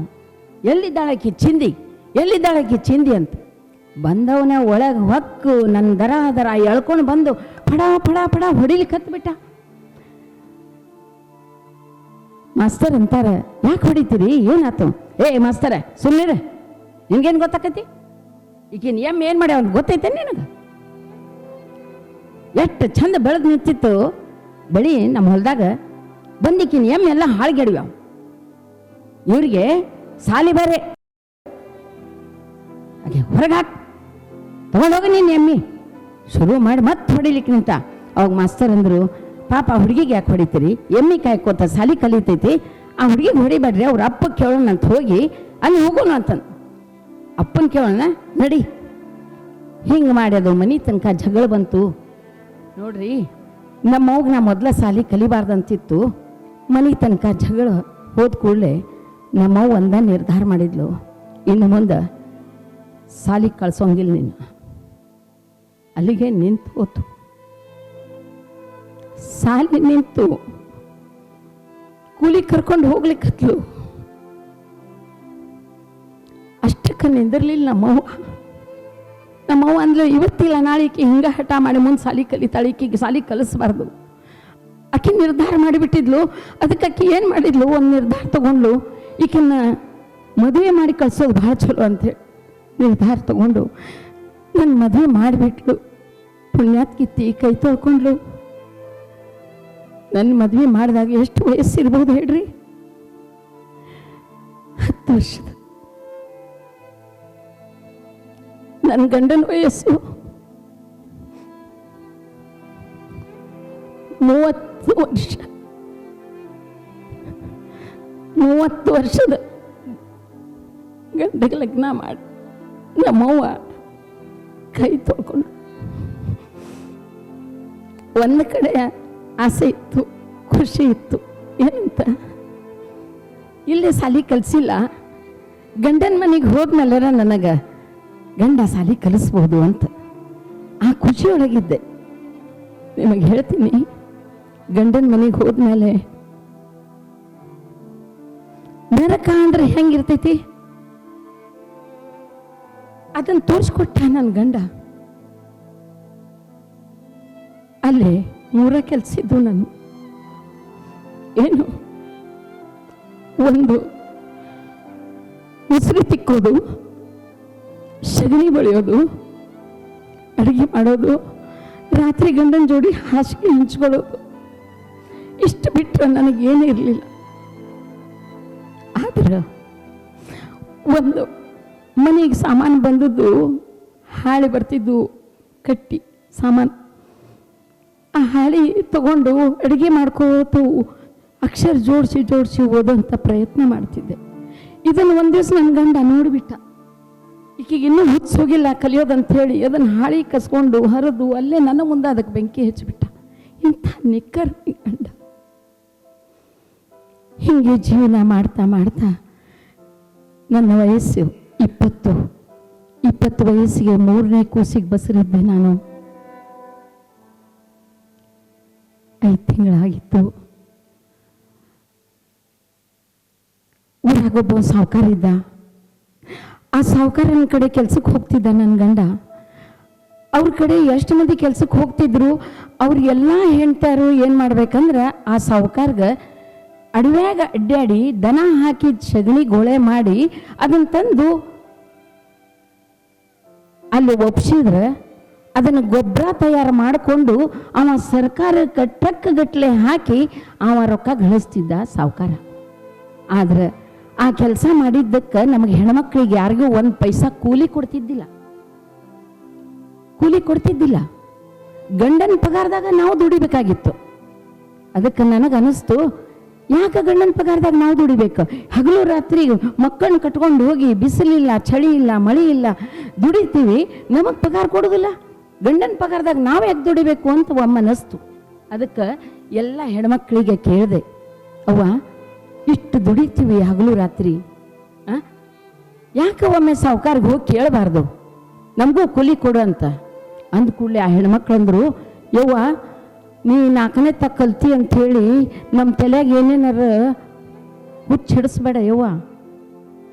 ಅವ ಕೊಟ್ಟದ್ದು ನನ್ನ ಗಂಡಗೆ ಕೊಟ್ಟದ್ದು ಪಗಾರದಾಗ ಗಂಜಿ ಕುಡ್ಕೊಂಡು ಬಿದ್ಕೊಂಡು ಅದೀವಿ ಇಲ್ಲೇ, ಏನಾರ ಕೇಳಕ್ಕೆ ಹೋದೆ ಅಂದ್ರೆ ಅದು ಹೋಗಿ ಊರ ಬಿಡಿಸ್ತಾನವ ಅಂತ ರಾಕ್ಷಸದಾನ, ನಾವು ಬರುವುದಿಲ್ಲ ಅಂದು. ಅವಾಗ ನನಗನ್ನಿಸ್ತು, ಹೆದರ್ಕೊಂಡು ಇವ್ರು ಮಾತಾಡ್ಲಾರ್ದ ಪುಕ್ಕಟ್ ದುಡಿಲಿಕ್ಕತ್ತಾರಲ್ಲ, ಹಂಗಾರೆ ಸ್ವಲ್ಪ ಪ್ರಯತ್ನ ಮಾಡಿದ್ರೆ ಅವ್ರಿಗೂ ಕೂಲಿ ಸಿಗ್ತೈತಿ, ನನಗೂ ಸಿಗ್ತೈತಿ, ಯಾಕೆ ಮಾತಾಡಬಾರ್ದು? ಮಾತಾಡೋಕ್ಕೇನು ಹೋಗಿದ್ದು, ಕೇಳೋಕ್ಕೇನು ಹೋಗಿದ್ದು, ಸಾಹುಕಾರ್ಗೆ ಹೋಗಿ ಅಂತ ಅನ್ನಿಸ್ತು. ಧೈರ್ಯ ಮಾಡಿ ಸಾಹುಕಾರನ ಮನೆಗೆ ಹೋದೆ. ಏನು ಚಿಂದಿ ಬಂದ್ಯಲ್ಲ, ಯಾಕ ನಮ್ಮ ಮನ್ಯಾಗ ಯಾವ ಚಿಂದಿಲ್ಲ, ನಡಿ ಹೊರಗ. ನಾಂದೆ ಚಿಂದಿಗೋಳ ಮಾಡಕ್ಕೆ ಬಂದಿಲ್ಲ, ನಾವು ದುಡ್ದಕ್ಕೆ ನಮಗೆ ಕೂಲಿ ಎಷ್ಟರ ಯಾಕೋಗಲ್ದಕ್ಕೆ ಕೊಡ್ರಿ ಅಂತ ಕೇಳಕ್ಕೆ ಬಂದೀನಿ ಅಂತ. ಮಜೂರಿ ಕೇಳಕ್ಕೆ ಬಂದು ಇವತ್ತ ಬಂದು ಇನ್ನು ಮುಂದೆ ಇದ್ರಾಗ ಹೆಜ್ಜೆ ಇಟ್ಟೆ ಅಂದ್ರೆ ನೋಡಿ ನೀನು, ಯಾಕ ಭಾಳ ಆಗೈತೆ ನಿಂದ, ವಿಚಾರ ಮಾಡ, ನೆಟ್ಟಿಗಿರಂಗಿಲ್ಲ ಮತ್ತೆ ನಡಿ ಹೊರಗ. ಯಪ್ಪ ನಾವು ದುಡ್ದದ್ದು ಕೂಲಿ ಕೇಳಾಕತ್ತೀನಿ, ಹಂಗೆ ಬಂದಿಲ್ಲ ಕೇಳಾಕ. ಹೆಚ್ಚು ಮಾತಾಡಬೇಡ, ಏಯ್ ನಮ್ಯ ಅಟ್ಟಲ್ಲಿ ಹೊರಗಾಕಿನ. ಎಲ್ಲಿ ಹೋಗ್ಬೇಕಂತ ಗೊತ್ತೈತಿ ನನಗೂ, ಕೊಡಂಗಿಲ್ಲ. ಏನು ಮಾಡ್ಕೊಂತಿ ಮಾಡ್ಕೋ, ಏನು ಮಾಡ್ಕೋಬೇಕಂತ ಗೊತ್ತೈತಿ ನನಗೂ. ಊರಾಗ ಭಾಳ ಮಂದಿ ಬಾಯಾಗ ಕೇಳೀನಿ, ಈ ಊರಾಗ ರಂಗನಾಥ್ ಅಂತ ಹೇಳಿ ಒಬ್ಬ DC ಬಂದಾರ, ದೇವರಂಥ ಮನುಷ್ಯ ಇದ್ದಾರಂತ ಕೇಳೀನಿ, ಬಡವ್ರಿಗೆ ಅವ್ರು ಸಹಾಯ ಮಾಡ್ತಾರಂತ ಕೇಳೀನಿ, ನ್ಯಾಯಕ್ಕೆ ಸರಿಯಾಗಿ ಉತ್ತರ ಕೊಡ್ತಾರಂತ ಗೊತ್ತಾಗೈತಿ. ನಾನು ಹೋಗ್ತೀನಿ DC ಕಡೆ ಅಂತೀನಿ. DC ಕಡೆಯರ ಹೋಗು, ನಿಮ್ಮ ಅಪ್ಪನ ಕಡೆಯರ ಹೋಗು, ಎಲ್ಲಿ ಹೋಗು, ಮಜೂರಿ ಕೊಡಂಗಿಲ್ಲ ಅಂದ. ಆತ ನನಗೇನು ಮಾಡೋದು ಮಾಡ್ತೀನಿ ಅಂದೆ, ಹೋಗಂದ. ನಿರ್ಧಾರ ಮಾಡಿಬಿಟ್ಟೆ. ಮರುದಿವಸ ಹೋದೆ DC ಆಫೀಸ್ಗೆ. ಅಲ್ಲಿರ್ತಾನಲ್ಲ ಪ್ಯೂನ, ನನ್ನ ಅವತಾರಕ್ಕೆ ಹರಕ್ಷೀರಿ, ತಲೆಗೆ ಎಣ್ಣಿಲ್ಲ, ಯಾವ ಒಳಗೆ ಕರ್ಕೋತಾನ ಆಫೀಸ್ನಾಗ. ನಡಿ ನಡಿ ನಡಿ ಹಿಂಗ ಕೈ ಮಾಡ್ಲಿಕ್ಕತ್ತ. ಸಾಹೇಬ್ರಿಗೆ ಭೇಟಿ ಆಗ್ಬೇಕಂದೆ, ಬಿಡ್ಲಿಲ್ಲ ಅವ. ಅವತ್ತು ಬಿಡಲೇ ಇಲ್ಲ, ಸಂಜೆ ತನಕ ಕೂತೆ, ಬಿಡಲೇ ಇಲ್ಲ. ಮರುದಿವ್ಸ ಹೋದೆ, ಮರುದಿವ್ಸ ಬಿಡಲಿಲ್ಲ. ಮತ್ತು 3ನೇ ದಿವಸ ಹೋದೆ, ಬಿಡ್ಲಿಲ್ರಿ. 4ನೇ ದಿವಸ ಹೋಗಿ ಕೂತ ಬಿಟ್ಟೆನ. ಇವತ್ತು ಭೇಟಿಯಾಗ ಹೋಗೋಕೆ ನಾನು ಹೆಂಗೆ ಭೇಟಿ ಮಾಡಿಸೋದಲ್ಲಿ ನೀನು ನೋಡ್ತೀನಿ ಅಂತ. ಹೋಗಂದ್ರೆ ಒಳಗವ್ರಿಗೆ ಕೆಲಸ ಅದಾವ, ನೀನು ಸುಳ್ಳ ಇಲ್ಲೇ ಆವಾಜ್ ಮಾಡ್ಕೊಂತ ಕುಂದ್ರಬೇಡ, ನಡಿ ಅಲ್ಲಿ ಮೂಲ್ಯಾಗ ಕುಂದ್ರಂದ. ಕುಂದ್ರೋದಿಲ್ಲ, ಇವತ್ತು ಬೆಟ್ಟಗೆ ಹೋಗ್ತೀನಿ, ಸಾಹೇಬ್ರ ಸಾಹೇಬ್ರ ಸಾಹೇಬ್ರ ಅಂತ ಒದರಿದೆ. ನನ್ನ ಧ್ವನಿಗೆ DC ಸ್ವತಃ ಎದ್ದು ಹೊರಗೆ ಬಂದರು. ಏನು ನಡೆದೈತಿ, ಏನು ಗದ್ದಲ ಅಂದರು. ಆದದ್ದೆಲ್ಲ ಹಕೀಕತ್ ಹೇಳಿದೆ. ಸಾವುಕಾರನ ಕಡೆ ಏನಾಗಿತ್ತದು ಕೇಳ್ದ. ಯಾಕೆ ಊರಾನ ಹಿರಿಯರಿಗೆ ಹೇಳಿಲ್ಲೇನವ ನೀನಂದರು. ಊರಾನ ಹಿರಿಯರು ಅದಾರ, ಹೇಳಿದ್ರೆ ಆ ಸಾವುಕಾರನ ಮುಂದೆ ಹೋಗಿ ಮಾತಾಡೋ ಅಷ್ಟು ಧೈರ್ಯ ಹಿರಿಯರಿಗಿಲ್ಲ. ಯಪ್ಪ ನೀವು ಬಂದು ಅದನ್ನು ಬಗೆಹರಿಸಿ ನಮಗೆ 4 ರೊಕ್ಕ ಸಿಗೋಂಗೆ ಮಾಡಿರಿ, ನಮಗೆ ಮಜೂರಿ ಕೊಡೋಂಗೆ ಮಾಡಿರಿ ಅಂತ ಕೇಳ್ಕೊಂಡೆ. ಆತು. ತಮ್ಮ ಕ್ಲಾರ್ಕಿಗೆ ಹೇಳಿದ್ರು, ಅರ್ಜಿ ಬರೆಸ್ಕೊ, ಸಹಿ ಮಾಡಿಸ್ಕೊ, ಆಕಿಂದ ನಾಳೆ ಆ ಊರಿಗೆ ಹೋಗೋದು ತಯಾರಿ ಮಾಡು, ಅಲ್ಲಿ ಇದೆಲ್ಲ ಮಾಹಿತಿ ತೆಗಿ ಅಂದರು. ಎಲ್ಲ ತೆಗೆದ್ರು. ಮರುದಿವ್ಸ ಪಂಚಾಯತಿಯಾಗ ಸೇರಿಸು ಅಂದರು. ಎಲ್ಲರನ್ನೂ ಹೋದೆ ಊರಿಗೆ. ಪಂಚಾಯತಿ ಕಟ್ಟಿ ಮೇಲೆ ಎಲ್ಲರನ್ನೂ ಸೇರಿಸಿದೆ. ಬಂದರು ಸಾಹೇಬರು. ಮತ್ತು ಅವನು ಬರ್ಬೇಕಲ್ಲ ಸಾವುಕಾರನೂ ಬಂದಿದ್ದ. ಹೆಂಗಿರ್ತದೆ ನೋಡ್ರಿ. DC ಸಾಹೇಬರು ಬಂದಾಗ ಎಷ್ಟು ಸೌಜನ್ಯದಿಂದ ನಿಂತಿದ್ದ, ಎಷ್ಟು ಚಂದ ಮಾತಾಡ್ದ ಅಂದ್ರೆ ನನ್ನ ಮಾತೆಲ್ಲ ಸುಳ್ಳಾಗಬೇಕು. ಸಾಹೇಬ್ರ ನಾ ಎಲ್ಲರಿಗೂ ಕೂಲಿ ಕೊಟ್ಟೀನಿ ರೀ, ಎಲ್ಲ ಲೆಕ್ಕಪತ್ರ ನನ್ನ ಕಡೆ ಅದಾವ್ರಿ, ನಿಮಗೆ ಬೇಕಂದ್ರೆ ತೋರಿಸ್ತೀನಿ ರೀ ಅಂದ. ಏಯ್ ಸುಮ್ಮನೆರ, ಎಲ್ಲ ಹಕೀಕತ್ ನಿಂದು ಗೊತ್ತಾಗೈತಿ, ಬಾಯ್ ಮುಚ್ಚನ್, ಹೆಚ್ಚಿಗೆ ಮಾತಾಡಂಗಿಲ್ಲ. ಇಷ್ಟು ಮಂದಿ ಹೆಣ್ಮಕ್ಳಿಗೆ ನೀನು ಅವ್ರು ದುಡ್ದದ್ದು ಕೂಲಿ ಕೊಡಬೇಕು, ಕೊಟ್ಟಿದ್ದ ಕೂಲಿದು ರಿಪೋರ್ಟು ಪ್ರತಿ ವಾರ ನನ್ನ ಆಫೀಸಿಗೆ ಬರ್ಬೇಕಂತ ಹೇಳಿದ್ರು. ಆತ್ರಿ ಸಾಹೇಬ್ರಂದ. ಮರುದಿವ್ಸಲಿಂದ ನಮಗೆ ದಿನಕ್ಕೆ ದಿನ ಕೂಲಿ ಸಿಗ್ಲಿಕ್ಕೆ ಹತ್ತು. ಕೈಯಾಗ 4 ರೊಕ್ಕ ಆಡಕ್ಕೆ ಹತ್ತಿದ್ವು. ಎಲ್ಲ ಹೆಣ್ಮಕ್ಳು ಭಾಳ ಖುಷಿ ಆದರು. ಯವ್ವ ನೀ ಹೋಗಿ ಮಾಡಿ ಹೇಳ್ಕೊಂಡು ಕೂಲಿ ಬರೋಂಗೆ ಮಾಡಿದೆ, ಮಜೂರಿ ಸಿಗೋಂಗೆ ಮಾಡಿದೆ, ಪುಣ್ಯ ಬಂತೇವ್ವ. ಭಾಳ ಸಂತೋಷದಿಂದ ಇದ್ವಿ ನಾವು. ನೋಡ್ರಿ, ಒಂದು ಮಾತು ಹೇಳ್ತೀನಿ, ಒಂದು ಸಮಾಜದಾಗ ಒಂದು ಹೆಣ್ಣು ನಿಂತು ಮುಂದೆ ಹರಿದು ಏನಾರ ಒಂದು ಕೆಲಸ ಮಾಡ್ಲಿಕ್ಕೆ ನಿಂತ್ರೆ ಬರಬಾರ್ದ ಶಬ್ದಗಳು ಬರ್ತಾವ, ಅನ್ನಬಾರ್ದ ಶಬ್ದಗಳನ್ನ ಅಂತಾರೆ. ಯಾಕಂದ್ರೆ ಆಕಿ ಸಮಾಜದಾಗ ನಿಂತು ಧೈರ್ಯವಾಗಿ ಇನ್ನೊಂದು 4 ಜನರಿಗೆ ಸಹಾಯ ಆಗುವಂಥ ಕೆಲಸ ಮಾಡ್ಲಿಕ್ಕೆ ಹತ್ತಾಳ ಅಂದ್ರೆ ಅದನ್ನು ಎಲ್ಲಿ ಬಗ್ಗು ಬಡಿಬೇಕು ಅಂತ ಹಾದಿ ನೋಡ್ತಿರ್ತಾರೆ ಮಂದಿ. ಅದ್ರಾಗ ಗಂಡಸರಂತೂ ಮೊದಲು ನಮ್ಮನ್ನು ಕೆಂಡ ಕಾರ್ತಿರ್ತಾರೆ. ತಿಳಿತಾ? ಅದ ಆತು ನನ್ನ ಜೀವನದಾಗ. ಏನಾಯ್ತು? ಮಜೂರಿ ಹೇಳಿ ಮಾಡಿಸ್ಕೊಂಡಲ್ಲ, ಸಾವುಕಾರ ಸಿಟ್ಟಿಟ್ಟಿದ್ದ ನನ್ನ ಮೇಲೆ.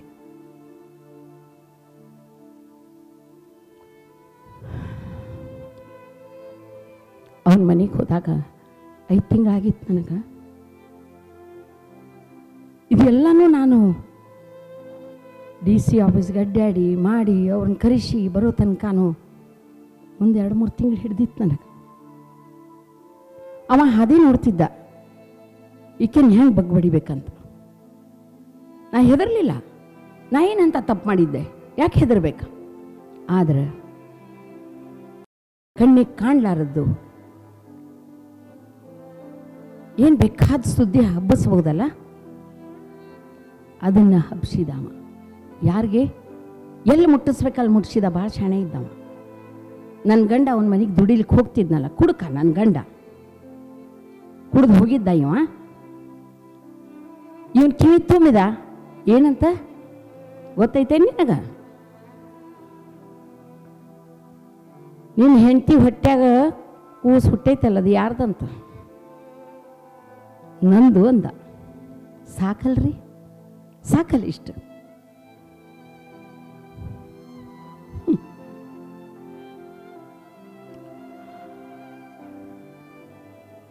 ಎಂಟೂವರೆ ತಿಂಗಳಾಗಿತ್ತು ನನಗೆ. ಮನೆಗೆ ಬಂದ ಸುದ್ದಿ ಕೇಳಿ ಬಂದ. ಹಿಂಗೆ ಮನೆಗೆ ಬಂದವನ ನನ್ನ ಎಳೆದು ದರ ದರ ದರ ಎಳೆದು ಹೊಡಿಲಿಕ್ಕೆ ಶುರು ಮಾಡ್ದ. ನಾಂದೆ, ಯಾಕೆ ಹೊಡಿಲಿಕ್ಕತ್ತಿ? ಏನಾಯ್ತು? ಏನು ವಿಷಯ ಹೇಳು, ಏನಾಯ್ತು ಹೇಳು ಅಂತ. ಕೇಳೋ ವ್ಯವಧಾನನೇ ಇಲ್ಲ. ಹೊಡೆದು ಹೆಂಗೆ ಬೇಕಾದಂಗೆ ದರ ದರ ಎಳೆದು ಹೊಟ್ಟಿಗೆ ಒದ್ದು, ಬೆನ್ನಿಗೆ ಒದ್ದು, ಕೈ ಹಿಡ್ಕೊಂಡು ಎಳ್ಕೊಂಡು ದಂಧಕ್ಯಾಗ ಹೊರಗೆ ಹಾಕಿ ದಂಧಕ್ಯಾಗ ಬಾಗ್ಲ ಮುಂದೆ ಮಾಡ್ಕೊಂಡು ಬರ್ಬೇಕು. ಯಾಕಂದ್ರೆ ಒಳಗೆ ದನ ಎಲ್ಲ ಬಿಚ್ಚಿಟ್ಟಿದ್ದ. ದನ ತುಳಿದಕ್ಕೆ ಸತ್ತು ಹೋದ್ಲು ಅಂತ ಆಗ್ಬೇಕು, ನಾಳೆ ಹೊಡೆದು ಸತ್ಲು ಅಂತ ಆಗಬಾರ್ದು ಅಂಥೇಳಿ ದನ ಬಿಚ್ಚಿಟ್ಟಿದ್ದ ದಂಧಕ್ಯಾಗ ನನಗೆ ಎಳೆದು ಹಾಕಿ ಬಾಗ್ಲ ಮುಂದೆ ಮಾಡ್ಕೊಂಡು ಹೋಗ್ಬಿಟ್ಟ. ನೋಡ್ರಿ, 9 ತಿಂಗಳು ತುಂಬಿದಕ್ಕಿಗೆ ಹೊಟ್ಟಿಗೆ ಒದ್ರೆ ಏನಾಗಬಾರ್ದು? ಎಳೆದಲ್ಲಿ ಹಾಕಿದಾಗ ಮೂರ್ಛೆ ಹೋಗಿ ಬಿದ್ದಿದ್ದೆ ನಾನು. ಮೂರ್ಛೆ ಹೋಗಿ ಬಿದ್ದಾಗ ಹೊಟ್ಟಿಗೆ ಪೆಟ್ಟಾಗಿದ್ದಕ್ಕೆ ನನ್ನ ಡೆಲಿವರಿ ಅಲ್ಲಿ ಆತು. ಆದ್ರೆ ಆ ಹೊತ್ತಿಗೆ ಒಂದು ಆಕಳ ಬಂದು ತನ್ನ 4 ಕಾಲಿನ ನಡುವೆ ನನಗೆ ಆಶ್ರಯ ಕೊಟ್ಟಿತ್ತು. ತನ್ನ ಭಾಷಾದಾಗ ಹೇಳ್ತಿತ್ತದು ಏನಂತ, ಇಲ್ಲಿ ಒಂದು ಕೂಸೈತಿ, ಇಲ್ಲಿ ಒಂದು ತಾಯಿ ಅದಾಳ, ಯಾರು ಹತ್ರ ಬರಬೇಡ್ರಿ ಅಂತ ತನ್ನ ಭಾಷೆ ಒಳಗೆ ಉಳಿದೆಲ್ಲ ಆಕಳಿಗೆ ಹೇಳ್ತಿತ್ತು, ದನಗಳಿಗೆ. ಆವಾಗ ಆಕಳ ನನಗೆ ಎಚ್ಚರ ಮಾಡ್ತಿತ್ತು. ಎಚ್ಚರ ಮಾಡಿದಾಗ ನನಗೆ ಎಚ್ಚರ ಆದಾಗ ನೋಡ್ತೀನಿ ಕಾಲತ್ರ ಉಡಿಯೊಳಗೆ ಕೂಸಿತ್ತು. ಆಕಳಿಗೆ ನೋಡಿದೆ, ಆಕಳದ ಕಣ್ಣ ನೀರು ಬರ್ತಿತ್ತು. ತನ್ನ 4 ಕಾಲಿನ ನಡುವೆ ನನಗೆ ರಕ್ಷಣೆ ಕೊಟ್ಟಿತ್ತು. ವಿಚಾರ ಮಾಡ್ರಿ, ಮೂಕ ಪ್ರಾಣಿಗೆ ಇದ್ದಂಥ ಬುದ್ಧಿ ಜ್ಞಾನ ಇದ್ದ ವ್ಯಕ್ತಿ ರಾಕ್ಷಸಿ ಅವತಾರ ತಾಳದ ಆ ಮೂಕ ಪ್ರಾಣಿಯಾಗಿ ನನ್ನನ್ನು ರಕ್ಷಣೆ ಮಾಡ್ತು. ಅವತ್ತು ತಾಯಿ ರೂಪ ಕಂಡೆ, ತಾಯಿ ವಾತ್ಸಲ್ಯ ಕಂಡೆ. ಆಕಳಿಗೆ ಒಂದು ಮಾತು ಹೇಳಿದೆ, ಏನಂತ, ನನ್ನ ಉಸಿರಿರೋ ತನಕ ನಿನಗೆ ತಾಯಿ ಆಗಿರ್ತೀನಿ ಅಂತ ಮಾತು ಕೊಟ್ಟೆ. ಬೆಳಗಾಗೋದ ಹಾದಿ ನೋಡ್ತಿದ್ದೆ, ಕೂಸಿನ ಕರ್ಕೊಂಡೆ. 2 ತಾಸು ಬೆಳಕಾಗ್ಲಿಕ್ಕೆ ಐತೆ ಅಂದ್ರೆ ಹೊಂಟೆ ಅಲ್ಲಿಂದ. ನೋಡ್ರಿ, ಇಂಥವೆಲ್ಲ ಪ್ರಸಂಗ ಅತ್ತಿ ಮನೆಯಾಗ ಆತಂದ್ರೆ ಹೆಣ್ಮಗಳಿಗೆ ಎಲ್ಲಿ ನೆನಪಾಗ್ತೈತಿ? ತಾಯಿ ಮನೆ ನೆನಪಾಗ್ತೈತಿ. ತಾಯಿ ಮನೆಗೆ ಹೋದ್ರಾತು ಅಂಥೇಳಿ ಹೊಂಟೆ ನಾನು ಕೂಸಿನ ಕರ್ಕೊಂಡು. ಹೋಗೋ ಮುಂದೆ ರಕ್ತದಲ್ಲೇ ಮೆತ್ತಿದಂಥ ಕೂಸಿಗೆ ತಣ್ಣೀರೊಳಗೆ ಹರಿತಿರೋ ಹಳ್ಳದಾಗ ತೊಳ್ಕೊಂಡು ನಾನು ಅಲ್ಲೇ ತಣ್ಣೀರಿಲ್ಲೇ ಜಳಕ ಮಾಡಿ ತವ್ರ ಮನೆಗೆ ಹೋದೆ. ತವ್ರ ಮನೆ ಬಾಗಿಲ ತಟ್ಟಿದೆ, ಹಸಿವಾಗಿಬಿಟ್ಟಿತ್ತು. ಕೂಸಿಗೆ ಹಾಲು ಬೇಕಾಗಿತ್ತು, ಹಾಲು ಬರ್ತಿದ್ದಿಲ್ಲ. ಹಸಿವಾಗಿ ಬಾಗಿಲ ತಟ್ಟಿ ಬಾಗಿಲ ತೆಗಿ, ನಮ್ಮವ್ವ ಬಂದು ಬಾಗಿಲ ತೆಗೆದ್ಲು. ಒಂದು ತನ್ನ ಕೊಡು, ಹಸಿವು ಭಾಳ ಆಗ್ಯದ ಅಂತ ಕೇಳಿದೆ. ಆಕೆ ಒಂದು ಮಾತು ಹೇಳಿದ್ಲು, ಸುದ್ದಿ ಮುಟ್ಟೈತಿ ನನಗೆ, ನೀತಿಗೆಟ್ಟಾಕಿ ನಿನಗೆ ನನ್ನ ಮನ್ಯಾಗ ಜಾಗ ಇಲ್ಲ ಅಂತ ಬಾಗಿಲ ಹಾಕಿಬಿಟ್ಲಾಕಿ. ಒಳಗೆ ಕರ್ಕೊಳ್ಳಿಲ್ಲ, ಅಷ್ಟೊತ್ತಿಗೆ ಸುದ್ದಿ ಹೋಗ್ಬಿಟ್ಟಿತ್ತು. ಹಿಂಗಾದಾಗ ಏನಾಗಬಾರ್ದು, ಆಕಾಶ ಪಾತಾಳ ಕಡ್ಕೊಂಡು ಬಿದ್ದಂಗೆ ಆತು. ಜೀವನ ಇಲ್ಲಿಗೆ ಮುಗೀತೇನೋ ಅನಿಸೋತು. ಹೊಟ್ಟೆ ಹಂಗಾರೆ ಎಲ್ಲಿ ಹೋಗಬೇಕು, ಇನ್ನಿರಬಾರ್ದು ಅನ್ನಿಸ್ತು. ಸ್ಟೇಷನ್ ಹತ್ರ, ಹಳಿ ಹತ್ರ ಹೊಂಟಿದ್ದೆ. ಒಂದು ಮನಸ್ಸು ಹೇಳ್ತು,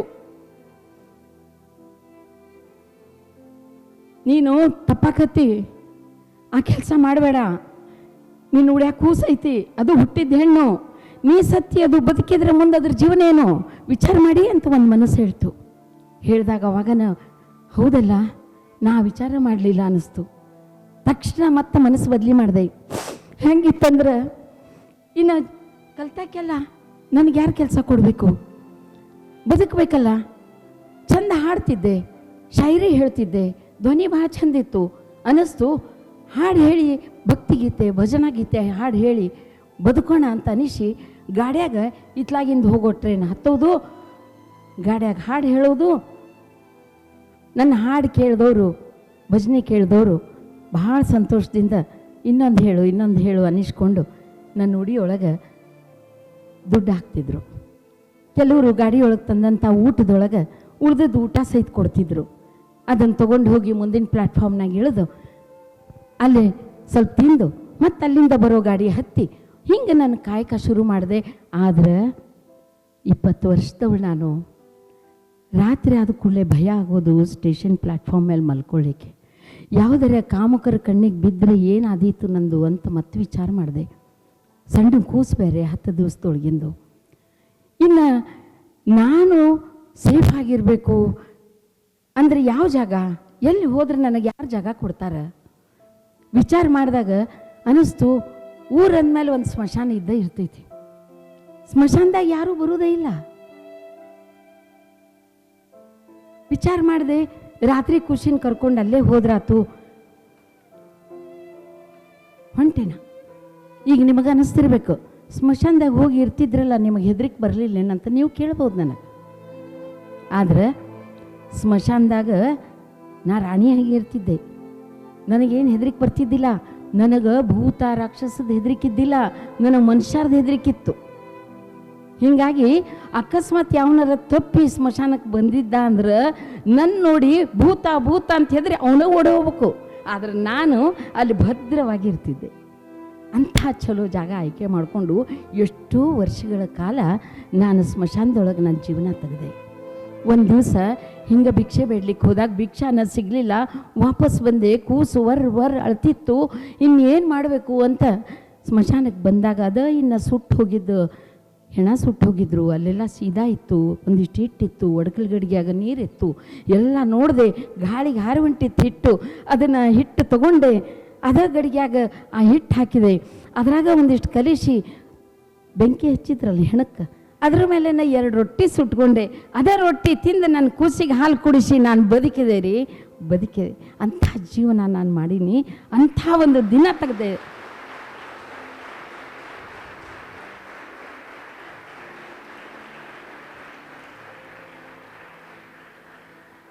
ಬದುಕಬೇಕಂತ ಇತ್ತು ಅಂತಂದ್ರೆ ಮನುಷ್ಯ ಮನಸ್ಸು ಮಾಡಿದ್ರೆ ಹೆಂಗಾದರೂ ಬದುಕ್ತಾನಂತ. ಇದು ನನಗಾಗಿರೋ ಅನುಭವ. ಇದು ಇಷ್ಟಾದ್ರೆ ಪ್ಲ್ಯಾಟ್ಫಾರ್ಮ್ ಮೇಲೆ ಮಕ್ಕಳು, ಅನಾಥ ಮಕ್ಕಳು ಓಡಾಡ್ತಿದ್ವು. ನನಗೆಲ್ಲರೂ ಹಾಕ್ತಿದ್ರು, ಹಾಡ್ತಿದ್ದೆ ಅಂಥೇಳಿ ನನಗೆ ಭಿಕ್ಷಾ ಹಾಕ್ತಿದ್ರು. ಆ ಹುಡುಗರು ನೋಡ್ತಿದ್ವು. ಒಂದು ದಿವಸ ಬಂದು 1-2 ಹುಡುಗರು ಕೇಳಿದ್ವು, ನೀ ಹಾಡ್ತಿದ್ದಿ ಚೆಂದಾಗಿ, ನಿನ್ನ ಧ್ವನಿ ಚೆಂದ ಐತಿ, ನಿನಗೆಲ್ಲರೂ ಭಿಕ್ಷೆ ಹಾಕ್ತಾರೆ, ನಮ್ಗೆ ಯಾರೂ ಏನೂ ಕೊಡೋದಿಲ್ಲ, ನಿನ್ನ ಜೋಡಿ ನಾವು ಬರ್ತೀವಿ ಅಂದು. ಹಸ್ತು ಹೊಟ್ಟಿ ಮಕ್ಕಳು. ನಂದೇನು ಗತಿ ಅದ ಗತಿ ಅವ್ರದ್ದು. ನಾನು ಹಂಗೆ ಅನಾಥ ಹಾಕಿ ಬಂದಕ್ಕೆ ಯಾಕೆ ಆ ಮಕ್ಕಳನ್ನ ಹತ್ರ ತಗೋಬಾರ್ದು? ಮಕ್ಕಳಿಗೆ ಅಂದೆ, ಬರ್ರಿ ಹೋಗೋಣ, ನನ್ನ ಜೊತೆ ಬರ್ಲಿಕ್ಕೆ ಹತ್ತು. ಇವತ್ತು 10 ಬಂದವು, ನಾಳೆ 12 ಬಂದವು. ಹಿಂಗೆ ಮಾಡ್ಕೋತ ಅಲ್ಲೇ ಪ್ಲ್ಯಾಟ್ಫಾರ್ಮ್ ಮೇಲೆ ಮಕ್ಕಳಿದ್ದು ಜೊತೆಗೆ. ಆಮೇಲೆ ನಾನು ಮಕ್ಕಳ ಮಧ್ಯಾಹ್ನ ಮಲಗ್ತಿದ್ದೆ. ಇತ್ಲಾಗ ಒಂದು 8-10 ಮಲಗ್ತಿದ್ವು, ಇತ್ಲಾಗ ಒಂದು 8-10 ಮಲಗ್ತಿದ್ವು. ನೋಡ್ರಿ, ನನಗೆ ರಕ್ಷಣೆ ಕೊಡ್ಲಿಕ್ಕೆ ಹತ್ರು ಆ ನಿಜವಾದ ಭಿಕಾರಿಗಳು. ನಾ ಭಿಕಾರಿ ಅಲ್ಲ, ಆದ್ರೆ ಬದುಕಬೇಕಂತ ಠರಾವ್ ಮಾಡಿ ಭಿಕ್ಷೆ ಬೇಡ್ಲಿಕ್ಕೆ ನಿಂತಾಕಿನ. ಆದ್ರೆ ಆ ಮಕ್ಕಳು ಹುಟ್ಟಾನ ಅನಾಥರಾಗಿ ಭಿಕ್ಷೆ ಬೇಡ್ತಿದ್ವು. ಅಂಥ ಮಕ್ಕಳು, ಆ ಮಕ್ಕಳಿಗೆ ಜೊತೆಗೆ ತಗೊಂಡೆ. ಯಾವಾಗ ಅವು 50ರ ಸಮೀಪ ನನ್ನ ಜೊತೆ ಮಕ್ಕಳಾದವು, ಅವತ್ತು ಠರಾವ್ ಮಾಡಿದೆ, ಒಂದು ಗುಡಿಸ್ಲ ಕಟ್ಕೊಳ್ಳೋಣ, ಈಗ ಮಕ್ಕಳದಾವ ಅಂಥೇಳಿ. ಮಕ್ಕಳು ನಾವು ಕೂಡಿ ಅಲ್ಲೇ ಹೊರಗೆ ಒಂದು ಗುಡಿಸ್ಲ ಕಟ್ಕೊಂಡ್ವಿ, ಅಲ್ಲೇ ಇದ್ವಿ. ಹಿಂಗೆ ದಿನ ಕಾಯಕ ಚಾಲು ಆಯ್ತು. ಹಾಡು ಹೇಳೋದು, ಮಕ್ಕಳು ನನ್ನ ಜೊತೆ ಬರ್ತಿದ್ವು. ಹಿಂಗೆ ದಿನಾಲೂ ಮಾಡ್ತಿದ್ವಿ. ಒಂದು ದಿವಸ ಭಿಕ್ಷೆ ಬೇಡ್ಕೊಂಡು ಬಂದು ಪ್ಲ್ಯಾಟ್ಫಾರ್ಮ್ ಮೇಲೆ ಹುಡುಗರಿಗೆಲ್ಲರಿಗೂ ಕೈ ತುತ್ತು ಕೊಟ್ಟು ಇನ್ನೇನು ಕಡಿಕ ನಾ ತಿನ್ನಬೇಕು ಅಂತ ಅನ್ನೋವಾಗ ಅಲ್ಲೇ ಒಬ್ಬವ ನಳುತ್ತಿದ್ದ. ಏನಂತ, ಸಾಯಕ್ಕಾಗಿ ನೀವು ಒಂದು 4 ನೀರು ಹಾಕ್ರಿ, ಯಾರು 2 ಕಾಳು ನೀರು ಹಾಕ್ರಿ, ಸಾಯಕ್ಕಾಗಿ ನೀರು ಹಾಕ್ರಿ ಅಂತ ಕೇಳಿ ಕತ್ತಿದ್ದ. ಲಕ್ಷ ಹೋತು ಅನ್ನಿಸ್ತು, ಸಾಯ್ಲಿಕ್ಕೆ ಹತ್ಯಾನ. ಕೈಯಾಗ ಒಂದು ತುಂಡು ರೊಟ್ಟಿ ಐತಿ, ಅದನ್ನು ಒಂದಿಷ್ಟು ಮೆತ್ತಗೆ ಮಾಡಿ ಅವ್ನಿಗೆ ತಿನಿಸಿ ನೀರು ಕುಡಿಸಿದ್ರಾತು. ತಿಂದು ಕುಡಿದು ನೀರು ಕುಡಿದು ಸಾಯಿಲಿ ಅಂತ ಎದ್ದು ಹೋಗಿ ಅವಂಗಂದೆ, ನೋಡಪ್ಪ ಒಂದಿಷ್ಟು ರೊಟ್ಟಿ ಐತಿ, ಮೆತ್ತಗೆ ಮಾಡಿ ನಿನಗೆ ಹಾಕ್ತೀನಿ, ಅದನ್ನು ತಿಂದು ನೀರು ಕುಡಿ, ಆಮೇಲೆ ಸಾಯಿ ಅಂದೆ. ಅವನ ಹತ್ರ ಹೋಗಿ ಅದನ್ನು ಹಾಕಿದೆ, ಮೆತ್ತಗೆ ಮಾಡಿ 2 ತುತ್ತು ತಿನ್ನಿಸಿದೆ, ನೀರು ಕುಡಿಸಿದೆ. ಅವ ಸಾಯ್ಲೇ ಇಲ್ರಿ, ಎದ್ದು ಕೂತು ಬಿಟ್ಟ. ಎದ್ದು ಕೂತು ನನಗೆ ನಮಸ್ಕಾರ ಮಾಡ್ಲಿಕ್ಕತ್ತ. ಇವತ್ತು ನನ್ನ ಪಾಲಿಗೆ ನೀ ದೇವರಾದಿ ಅಂದ. ಇವತ್ತು ನಾನು ಬದುಕಿಸಿದ್ದೀನಿ, ನನ್ನ ಪಾಲಿನ ದೇವರಾದಿ ಅಂದ. ಅವತ್ತು ಠರಾವ್ ಮಾಡಿದೆ. ಮತ್ತು ಇನ್ನು ಬದುಕಿದ್ರೆ ಇನ್ನು ಮುಂದೆ ಬೇರೆಯವ್ರ ಸಲುವಾಗೇ ಬದುಕಬೇಕು, ನಮ್ಮ ಸಲುವಾಗಿ ನಾವು ಬದುಕಬಾರ್ದು. ಇನ್ನೊಬ್ಬರ ಸಲುವಾಗಿ ಬದುಕಿದ್ರೆ ಅದ ಜೀವನ ಸಾರ್ಥಕ ಅಂತ ಅನಿಸ್ತು.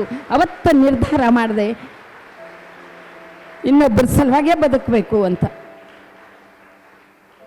ಅವತ್ತು ನಿರ್ಧಾರ ಆಗಿದ್ದ ಖರೆ. ಅಲ್ಲಿಂದ ಶುರು ಆಯ್ತು ನಂದು. ಎಷ್ಟೋ ಮಕ್ಕಳು ಬಂದು, 100 ಮಕ್ಕಳಾದಾಗ ಒಂದು ವಿಚಾರ ಬಂತು. ನನಗೆ ದಿಕ್ಕಿದ್ದಿಲ್ಲ ಅಂಥೇಳಿ ಭಿಕ್ಷೆ ಬೇಡದೆ, ಇವು ಅನಾಥ ಅಂಥೇಳಿ ಭಿಕ್ಷೆ ಬೇಡ್ಲಿಕ್ಕೆ ಬಂದು, ಈಗ ನನಗೆ ಭಿಕ್ಷಾ ಸಿಗ್ತೈತಿ ಚಲೋ, ಈ ಮಕ್ಕಳಿಗೆ ಯಾಕೆ ಭಿಕ್ಷಾ ಬೇಡ್ಲಿಕ್ಕೆ ಹಚ್ಚಬೇಕು? ಮನಸ್ಸಿನಾಗ ಬಂತು, ಈ ಮಕ್ಕಳು ಭಿಕ್ಷೆ ಬೇಡೋದು ಬೇಡ, ಹೆಂಗೋ ನಾ ಹಾಡ್ತೀನಿ, ನನಗೆ ಭಿಕ್ಷಾ ಹಾಕ್ತಾರೆ, ಆ ಮಕ್ಕಳಿಗೆ ಶಾಲೆಗೆ ಹಾಕಿದ್ರಾತು ಅಂತ ಮಕ್ಕಳಿಗೆ ಕೇಳಿದೆ, ಶಾಲೆಗೆ ಹೋಗ್ತೀರೇನೋ, ನೀವು ಯಾಕೆ ಭಿಕ್ಷಾ ಬೇಡಕ್ಕೆ ಬರ್ತೀರಿ, ನಾನು ಭಿಕ್ಷೆ ಹಿಡ್ಕೊಂಡು ಬಂದು ನಿಮ್ಮನ್ನು ಸಾಕ್ತೀನಿ. ಹ್ಞೂ ಅಂದವು ಮಕ್ಕಳು. ಎಲ್ಲ ಮಕ್ಕಳಿಗೆ ಶಾಲೆಗೆ ದಾಖಲು ಮಾಡಿದೆ. ದಿನ ಮುಂಜಾನೆ ಎದ್ದು ನಾನು ಭಿಕ್ಷೆ ಬೇಡಲಿಕ್ಕೆ ಹೋಗೋದು, ಸಂಜೆನಾಗ ಬಂದದ್ದೆಲ್ಲ ತೊಗೊಂಡು ಬಂದದ್ದು ದುಡ್ಡಿನಾಗ ಏನಿಲ್ಲ ಅದು ತರೋದು, ಬಂದದ್ದು ಊಟ ಮಕ್ಕಳಿಗೆಲ್ಲ ಹಂಚೋದು, ನನ್ನ ಕಾಯಕ ಶುರು ಆಯ್ತು. ಹಿಂಗೆ ಮಾಡ್ಕೋತ ಮಕ್ಕಳ ಶಿಕ್ಷಣ ಆಯ್ತು. ಭಾಳ ಚಲೋ ಕಲೀಲಿಕ್ಕತ್ತು. ಹುಡುಗರು ದೊಡ್ಡವಾದವು. ಎಲ್ಲಿ ತನಕ ಆದವು ರೀ? ಕೆಲವರು ಶಿಕ್ಷಕರಾದರು, ಕೆಲವರು ಇಂಜಿನಿಯರ್ ಆದರು, ಕೆಲವರು ಡಾಕ್ಟರ್ ಆದರು, ಕೆಲವರು ಪತ್ರಕರ್ತರಾದರು. ನನ್ನ ಕಾಯಕ ಚಲೋ ಇತ್ತು. ನನ್ನ ಯಶೋಗಾಥೆಯನ್ನು ಹೇಳಲಿಕ್ಕೆ ನಿಮ್ಮಂಥವ್ರು ನಮ್ಮನ್ನು ಕರೆಸಿ ನನ್ನ ಯಶೋಗಾಥೆಯನ್ನು ಹೇಳಿ ನನ್ನ ಉಡಿಯೊಳಗೆ ದುಡ್ಡು ಹಾಕ್ತಿದ್ರು.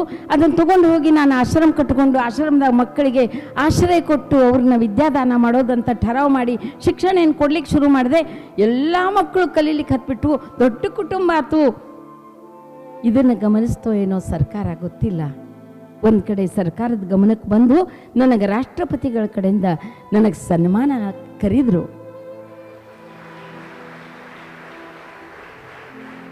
ಯಕಶ್ಚಿತ್ತಂದ ಭಿಕ್ಷೆ ಬೇಡಿ ಮಕ್ಕಳನ್ನ ಸಾಕಿದಂಥ ಒಂದು ಮಹಾತಾಯಿಗೆ ಇವತ್ತು ಗುರುತಿಸಿ ಸರ್ಕಾರ ನನಗೆ ರಾಷ್ಟ್ರಪತಿಗಳ ಕಡೆಯಿಂದ ಪ್ರಶಸ್ತಿಯನ್ನು ಕೊಡಲಿಕ್ಕೆ ಕರೆಸಿದ್ರಲ್ಲ, ಅದು ಎಷ್ಟು ದೊಡ್ಡ ಮಾತಿತ್ತು. ಬರೀ ಒಂದು ರಾಷ್ಟ್ರಪತಿ ಅಲ್ರಿ, 4 ರಾಷ್ಟ್ರಪತಿಗಳ ಕಡೆಯಿಂದ ನನಗೆ ಮುಂದೆ ಸನ್ಮಾನ ಆಯಿತು. ನನಗೆ ಸಿಕ್ಕಿದ್ದು ಒಟ್ಟು ಎಷ್ಟು ಗೊತ್ತಾ? 750 ಪ್ರಶಸ್ತಿಗಳು ನನಗೆ ದೊರಕ್ಯಾವ. ಆದ್ರೆ ಪ್ರಶಸ್ತಿ ಸಿಕ್ಕರೆ ಹೊಟ್ಟೆ ತುಂಬತೈತೇನ? ಇಲ್ಲ. ದುಡಿಮೆ ಕಾಯಂ ಇರ್ಬೇಕು. ದುಡ್ಕೋತ ಇದ್ರನ ಇವೆಲ್ಲ ತಾವ ಬರ್ತಾವ ಹಿಂದೆ.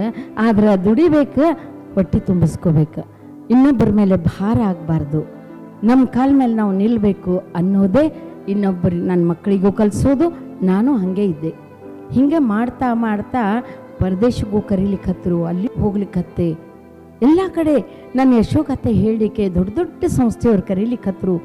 ಭಾಳ ಚಂದ ನಡೀತು. ಒಂದು ದಿವಸ ಹಿಂಗೆ ಹೋಗಿದ್ದೆ. ಹೊಳ್ಳೆ ಮನೆಗೆ ಬಂದಾಗ ಏನಾಯ್ತು, ಮಕ್ಕಳೆಲ್ಲ ದೇವ್ರ ಮುಂದೆ ದೀಪ ಹಚ್ಕೊಂಡು ಕೈ ಮುಕ್ಕೊಂಡು ಕೂತಿದ್ರು. ನನಗೆ ಸಿಟ್ಟು ಬಂದ್ಬಿಡ್ತು.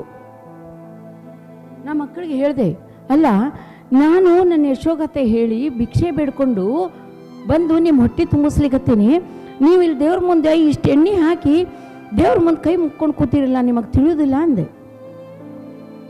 ನೋಡ್ರಿ, ಒಂದು ಮಾತು ಹೇಳ್ತೀನಿ, ಕಲಿಯೋದು ಸಣ್ಣವ್ರ ಕಡೆಯಿಂದನೂ ಇರ್ತದೆ, ದೊಡ್ಡವ್ರ ಕಡೆಯಿಂದನೂ ಇರ್ತದೆ. ನನಗೆ ಮಕ್ಕಳ ಅವತ್ತು ಒಂದು ಪಾಠ ಕಲಿಸಿದ್ರು.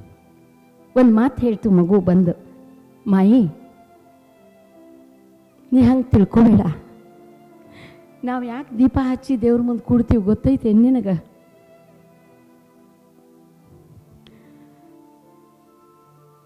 ನಿನ್ನ ಬಿಟ್ಟರೆ ನಮಗೆ ಯಾರಿಲ್ಲ ಮಾಯಿ, ನಿನ್ನ ಬಿಟ್ಟರೆ ಯಾರಿಲ್ಲ. ನೀ ಏನು ಹೋಗಿರ್ತೀಯಲ್ಲ ಭಾಷಣ ಮಾಡಲಿಕ್ಕೆ, ಸರಿಯಾಗಿ ವಾಪಸ್ ಬರಬೇಕು. ನಾವು ನಿನ್ನ ಕಾಯ್ತಿರ್ತೀವಿ, ಅದಕ್ಕೆ ದೇವ್ರ ಮುಂದೆ ಪ್ರಾರ್ಥನೆ ಮಾಡ್ತೀವಿ, ನಮ್ಮ ಮಾಯಿಗೆ ಏನೂ ಆಗಬಾರ್ದು, ಆಕೆ ಸರ್ ಮನೆಗೆ ಬರಲಿ.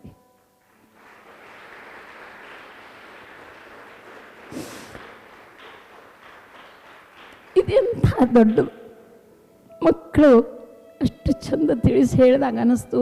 ನಾನು ವಿಚಾರಣೆ ಮಾಡಲಿಲ್ಲಲ್ಲ, ಬೈದ್ಬಿಟ್ಟೆ. ಅದು ಅಷ್ಟು ಸತ್ಯ ಇತ್ತು. ಅವತ್ತಿನಿಂದ ನಾನು ಎಂದೂ ಮಕ್ಕಳಿಗೆ ಹೇಳಿಲ್ಲ. ಆದರೆ ಮಕ್ಕಳು ನನಗೆ ಸಾಥ್ ಕೊಟ್ಟರು. ಎಲ್ಲಿವರೆಗೂ ಎಷ್ಟು ಮಕ್ಕಳಾದರೂ ಅನೇಕ ಗೌರವಗಳು ಸನ್ಮಾನಗಳು ಶುರು ಆದವು. 49 ಸೊಸೆಯಂದ್ರು ಬಂದರು, 250 ಅಳಿಯಂದ್ರು ಬಂದರು, 500ಕ್ಕಿಂತಲೂ ಹೆಚ್ಚು ಮೊಮ್ಮಕ್ಕಳಾದರು. ಎಂಥ ದೊಡ್ಡ ಕುಟುಂಬ ಆಯಿತು. ಒಂದು ಕಡೆ ನೆನಪು ಬಂತು, ಇವತ್ತು ನಾ ಏನಾದರೂ ಮಾಯಿ ಅಂತ ಆಗಿ ನಿಂತಿದ್ರೆ ಯಾರಿದ್ರಲ್ಲೇ ನಾನು ಮಾತು ಕೊಟ್ಟು ಬಂದಿದ್ದೆ ಆಕಳಿಗೆ, ನನ್ನ ಉಸಿರಿರೋ ತನಕ ನಿನ್ನ ನಾನು ತಾಯಿಯಾಗಿ ಕಾಣ್ತೀನಿ, ಸಾಕ್ತೀನಿ ಅಂತ. ಆ ನೆನಪು ಬಂದಿದ್ದಕ್ಕೆ ನನ್ನ ಮಕ್ಕಳಿಗೆ ಹೇಳಿದೆ, ಎಲ್ಲರ ಬಿಟ್ಟಿರ್ತಾರ, ಕುಂಕುಮ ಹಚ್ಚಿ ಬಿಟ್ಟಿರ್ತಾರ, ಅಥವಾ ಕಸಾಯಿ ಖಾನೆಗೆ ಒಯ್ತಿರ್ತಾರ. ಅಂಥ ಆಕಳಿಗೆ ಕರ್ಕೊಂಡು ಬಂದು ನಮ್ಮಲ್ಲೇ ಗೋಶಾಲೆ ಮಾಡೋಣ, ಮಕ್ಕಳೇ ಅಂಥ ಆಕಳು ಕಂಡ್ರೆ ತೊಗೊಂಡ್ಬರ್ರಿ ಅಂತ ಹೇಳಿದಾಗ ಇವತ್ತು ನನ್ನ ಆಶ್ರಮದಲ್ಲಿ 350 ಆಕಳುಗಳದಾವ. ಕೆಲವು ಹಾಲು ಕೊಡೋವು ಅದಾವ, ಕೆಲವು ಹಾಲು ಕೊಡೋವು ಇಲ್ಲ. ಅಂಥ ಆಕಳಿಗೆ ತಂದು ಇವತ್ತು ಗೋಶಾಲೆ ಮಾಡಿ ಅದನ್ನು ಸಂಭಾಳಿಸ್ಲಿಕ್ಕತ್ತೀನಿ. ಒಂದೇ ಒಂದು ಮಾತಿಗೆ ಆಕಳ ನನಗೆ ಇವತ್ತು ನಿಲ್ಲಿಸಿದ್ದು ಮಾಯಿಯಾಗಿ. ಇವತ್ತು ಇಷ್ಟು ಮಕ್ಕಳು ತಾಯಿ ಆಗಬೇಕಾದ್ರೆ ಅದಕ್ಕೆ ಕಾರಣ ಯಾರಂದ್ರೆ ಆ ಆಕಳ. ಅದೇ ಸ್ಮರಿಸ್ಕೊಂಡು ಗೋಶಾಲೆ ಮಾಡಿದ್ದು, ಆಕಳುಗಳನ್ನು ಸಾಕಲಿಕ್ಕೆ ಶುರು ಮಾಡಿದ್ದು. ನನ್ನ ಒಂದು ಮಗ್ಗ ಇಂಜಿನಿಯರ್ ಆಗಿದ್ಮೇಲೆ ಅವನ ನೌಕರಿ ಬಂದಿತ್ತು. ಅವ ಅಂದ, ಮಾಯಿ ನಾನು ನೌಕರಿಗೆ ಹೋಗೋದಿಲ್ಲ ಅಂದ. ಯಾಕೆ ಅಂದೆ, ಇಷ್ಟು ಗೋಶಾಲೆ ಮಾಡಿ ಅಲ್ಲ, ಅದನ್ನು ಜವಾಬ್ದಾರಿಯಿಂದ ನಾನು ನೋಡ್ತೀನಿ, ಇದ್ರದ್ದು ಮುಂದೆ ಭಾಳ ಚಂದ ಎಲ್ಲ ವ್ಯವಸ್ಥೆ ಮಾಡ್ಲಿಕ್ಕದ, ಅದನ್ನು ನಾ ಕಲಿತು ಅದನ್ನು ಮಾಡ್ತೀನಿ ಅಂಥೇಳಿ ಗೋಮಾಯಿದು ಏನೆಲ್ಲ ಗೋಮೂತ್ರ ಇರ್ಬೋದು, ಆಕಳ ಸಗಣಿ ಇರ್ಬೋದು, ಅದರದ್ದು ಏನೇನೋ ನಮ್ಮ ದೇಹಕ್ಕೆ ನಮ್ಮ ಆರೋಗ್ಯಕ್ಕೆ ಬೇಕಾಗುವಂಥ ಪ್ರಾಡಕ್ಟ್ಗಳನ್ನು ತಯಾರು ಮಾಡೋ ಕೆಲಸ ನಾ ಮಾಡ್ತೀನಿ ಅಂದು ನನ್ನ ಮಗ ಹೇಳ್ದ. ಎಂಥ ಮಾತಲ್ರಿ ಇದು, ಅದು ಸತ್ಯ ಇತ್ತು. ಅದಕ್ಕೆ ಹೇಳಿದೆ ಅವಂಗೆ, ಆಯ್ತಪ್ಪ ನೀ ಅದನ್ನು ನೋಡ್ಕೊ ಅಂತ. ಇವತ್ತು ಆ ಗೋಶಾಲೆನೂ ಕೂಡ ಅಷ್ಟು ಚೆಂದಾಗಿ ನಡೀಲಿಕ್ಕತ್ತದ. ಹೀಗೆ ಮಾಡ್ತಾ ಮಾಡ್ತಾ ನನ್ನ ವಯಸ್ಸಾದಾಗ ಒಬ್ಬರು ಬಂದು ನನಗಂದರು, ಮಾಯಿ ಇಷ್ಟು ದಿವಸ ಬಸ್ಸಿಗೆ ಅಡ್ಡಾಡ್ತಿದ್ರಿ, ಈಗ ವಯಸ್ಸಾಗ್ಯದ, ನಿಮಗೆ ಗಾಡಿ ಕೊಡ್ತೀನಿ ಅಂತ ಒಬ್ಬರು ಬಂದು ಗಾಡಿ ಕೊಟ್ಟರು. ಅದೇ ಗಾಡಿ ತೊಗೊಂಡು ಈಗ ಎಲ್ಲ ಕಡೆ ಕರದಲ್ಲಿ ನನ್ನ ಯಶೋಗಾತೆ ಹೇಳಲಿಕ್ಕೆ ಹೋಗ್ತೀನಿ. ನನ್ನ ಮಕ್ಕಳೇ ಬರ್ತಾರೆ ನನಗೆ ಕರ್ಕೊಂಡು, ಡ್ರೈವಿಂಗ್ ಮಾಡಿಕೊಂಡು ನನ್ನ ಜೊತೆಗೆ ಬರ್ತಾರೆ, ನನ್ನ ಜೊತೆಗೆ ಕರ್ಕೊಂಡು ಹೋಗ್ತಾರೆ. ವಯಸ್ಸಾಗಿದ್ದ ಮಾಯಿ ಈಗ ಒಬ್ಬಕ್ಕೆ ಹೋಗಬೇಡ ಅಂತಾರೆ. ಇದನ್ನೆಲ್ಲ ಕಂಡುಕೊಂಡಾಗ, ಇದೆಲ್ಲ ಗೊತ್ತಾದಾಗ ನನ್ನ ಅತ್ತೆ ಮನೆ ತವ್ರ ಮನೆಗೆ ಸುದ್ದಿ ಮುಟ್ಟಿತ್ರಿ. ಅಷ್ಟೊತ್ತಿಗೆ ಎಲ್ಲ ಕಡೆ ನನ್ನ ಬ್ಯಾನರು, ನನ್ನ ಫೋಟೋ, ನನ್ನ ಹೆಸರು ಟಿ ವಿ ಒಳಗೆ, ರೇಡಿಯೋದೊಳಗೆ, ಪೇಪರ್ನ್ಯಾಗ ಬರ್ಲಿಕ್ಕೆ ಹತ್ತಿದ್ದು. ನನ್ನ ಅತ್ತೆ ಮನೆ ಮಂದಿ ತವ್ರ ಮನೆ ಮಂದಿ ನೋಡಿ ಅವ್ರಿಗೆ ಅನ್ನಿಸ್ತು, ಆಕೆ ನನ್ನ ಮೋರಿಗೆ ಕರೆಸಿ ಸನ್ಮಾನ ಮಾಡೋಣ ಅಂತ. ಒಂದು ದಿವಸ ನನ್ನ ಆಶ್ರಮಕ್ಕೆ ಬಂದರು, ಎಲ್ಲರೂ ಇಷ್ಟರು ಬಂದರು. ಅತ್ತೆ ಮನೆ ಮಂದಿ ತವ್ರ ಮನೆ ಮಂದಿ ಕೂಡ ಬಂದರು ನನಗಂದರು, ನಮ್ಮೂರಿಗೆ ಸನ್ಮಾನ ಕರೀಲಿಕ್ಕೆ ಬಂದೀವಿ ಅಂತ. ನೋಡ್ರಿ, ಒಂದು ಕ್ಷಣ ನೆನಪಾತು, ಮನಸ್ಸಿಗೆ ಹಿಂಗೆ ಆಗಿತ್ತು.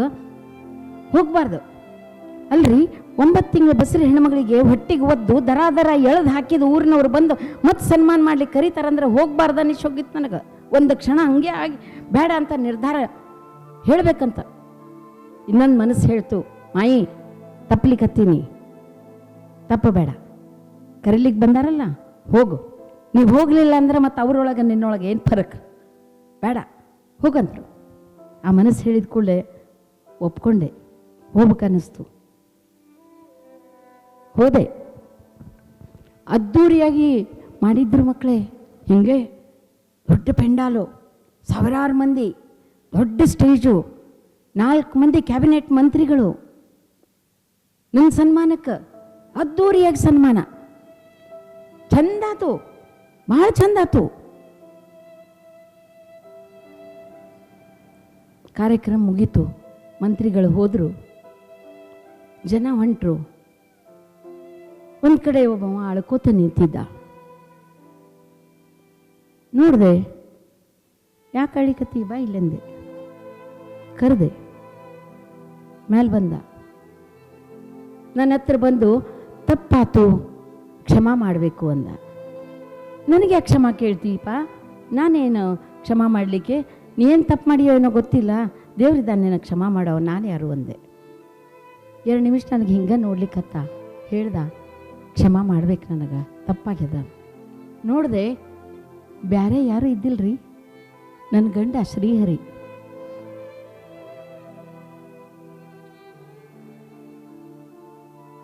ಒಂದು ಕ್ಷಣ ಮಾತು ಹೊರಡಲಿಲ್ಲ.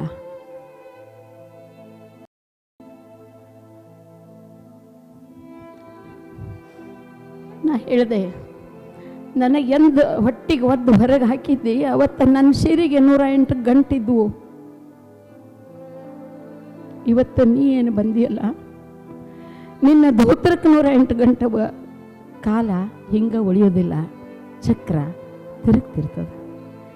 ಇವತ್ತು ಈ ಕಾಲ ಇದ್ರೆ ಅವತ್ತು ಆ ಕಾಲ. ನನಗಿವತ್ತು ಈ ದಿನ, ನಿನಗಿವತ್ತು ಈ ದಿನ. ಒಂದು ನಿಮಿಷ ವಿಚಾರ ಮಾಡಿ ಕೇಳಿದೆ,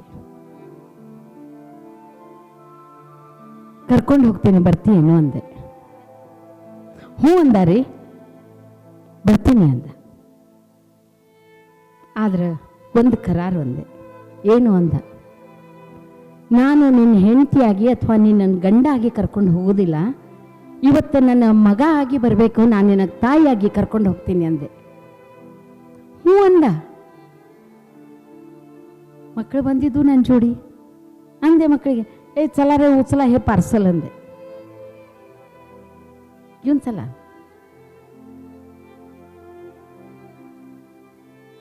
ಬಂದ. ನನ್ನ ಆಶ್ರಮದೊಳಗೆ ಎಲ್ಲ ಹುಡುಗರಿಗೆ ಕೂಡಿಸಿದೆ, ಹೇಳಿದೆ ಏನಂತ ಮಕ್ಕಳಿಗೆ, ನೋಡ್ರಿ ಮಕ್ಕಳ, ಇವತ್ತಿಲ್ಲೇ ನಿಮಗೆಲ್ಲರಿಗೂ ಒಂದು ದೊಡ್ಡ ಅಣ್ಣ ಬಂದಾರ, ಅವರಿಗೆ ಕಾಳಜಿಯಿಂದ ನೀವು ನೋಡ್ಕೋಬೇಕು, ಅವರಿಗೆ ಸರಿಯಾಗಿ ಊಟ ಸಿಗ್ತಾ ಇಲ್ಲ ಎಲ್ಲ ನೋಡಬೇಕು, ಅವ್ರ ಕಾಳಜಿ ನೀವು ಮಾಡಬೇಕು ಮಕ್ಕಳೇ ಅಂದೆ. ಮಕ್ಕಳೆಲ್ಲ ಒಪ್ಕೊಂಡು, ಮಾಯಿ ನಾವು ಮಾಡ್ತೀವಿ, ನೀವು ಚಿಂತೆ ಬಿಡ್ರಿ. ಹೌದು, ನಾ ಇರ್ತೀನಿ, ಇರುವುದಿಲ್ಲ ಒಮ್ಮೆ ಮನ್ಯಾಗ, ನಾ ಹೋಗೋದು ಭಾಷಣಕ್ಕೆ, ಅದಕ್ಕೆ ನೀವು ಅವ್ರದ್ದು ಕಾಳಜಿ ಮಾಡಿರಿ ಅಂತ. ಮಕ್ಕಳೆಲ್ಲ ಕಾಳಜಿಯಿಂದ ಜವಾಬ್ದಾರಿಯಿಂದ ಅವ್ರದ್ದು ನೋಡ್ತಿದ್ರು. ಅಷ್ಟು ಚಂದಿದ್ದ. 5-6 ವರ್ಷ ನನ್ನ ಜೊತೆ ಇದ್ದು ಈಗ ಒಂದು 6-7 ವರ್ಷದ ಹಿಂದೆ ತೀರ್ಕೊಂಡ್ರು. ಆದರೆ ಆ ಕೆಲಸ ಕೂಡ ನಮ್ಮ ಆಶ್ರಮದಲ್ಲಿ ನಾವೇ ಅಪೂರ್ಣ ಅವರ ವಿಧಿಗಳನ್ನೆಲ್ಲ ಮುಗಿಸಿ ನಾವು ಅವರ ಒಂದು ನೆನಪಿನೊಳಗೆ ಆ ಆಶ್ರಮದೊಳಗೆ ನಿಮಗೆ ಅನ್ನಿಸ್ತಿರ್ಬೋದು 1500 ಮಕ್ಕಳು ಸಾಕ್ತೀರಿ ಹೆಂಗೆ ನೀವು, ನಿಮ್ಮ ಭಿಕ್ಷೆ ಇದ್ದ ಮೇಲೆ ಹಿಂಗೆ ಹೆಂಗೆ ನಡೀತದ? ನನ್ನ ಭಿಕ್ಷೆ ನನ್ನ ಯಶೋದಗಾತಿ ಹೇಳ್ಕೊಳ್ಳೋದು, ನನಗೆ ಕರೆಯೋದು, ಕೊಡೋರು ಕೊಡ್ತಾರೆ, ತೊಗೊಂಡು ಬರ್ತೀನಿ, ನಡೆಸ್ತೀನಿ. ಆದರೆ ನಿಮ್ಮಂಥವರು ಎಷ್ಟೋ ಜನ ಶ್ರೀಮಂತರು, ಆಗರ್ಭ ಶ್ರೀಮಂತರು ಬಂದು ತಮ್ಮ ಹುಟ್ಟಿದ ಹಬ್ಬದ ನಿಮಿತ್ತವಾಗಿ ಇಷ್ಟು ಮಕ್ಕಳು ಊಟ ಮಾಡ್ತಾವಲ್ಲ ಅಂತ ನಮಗೆ ಡೊನೇಟ್ ಮಾಡಿ ಹೋಗ್ತೀವಿ. ಅಮಿತಾಬ್ ಬಚ್ಚನ್, ಹೇಮಾ ಮಾಲಿನಿ ಅಂಥವರು ಎಲ್ಲ ನಟ ನಟಿಯರು ನನ್ನ ಆಶ್ರಮಕ್ಕೆ ಬಂದು ತಮ್ಮ ಹುಟ್ಟಿದ ಹಬ್ಬವನ್ನು ನಮ್ಮಲ್ಲೇ ಆರಂಭಿಸಿ ಅದನ್ನು ಮಕ್ಕಳಿಗೆ ಏನು ಕೊಡೋದು ಕೊಟ್ಟು ಡೊನೇಟ್ ಮಾಡಿ ಹೋಗುವಂಥದ್ದು. ಎಷ್ಟೋ ರಾಜಕಾರಣಿಗಳು ಬಂದು ತಮಗೇನು ಕೊಡ್ಲಿಕ್ಕೆ ಸಾಧ್ಯದ ಅದನ್ನು ನಮ್ಮ ಆಶ್ರಮಕ್ಕೆ ಕೊಟ್ಟು ಸಂತೋಷದಿಂದ ಹೋದಂಥವ್ರು.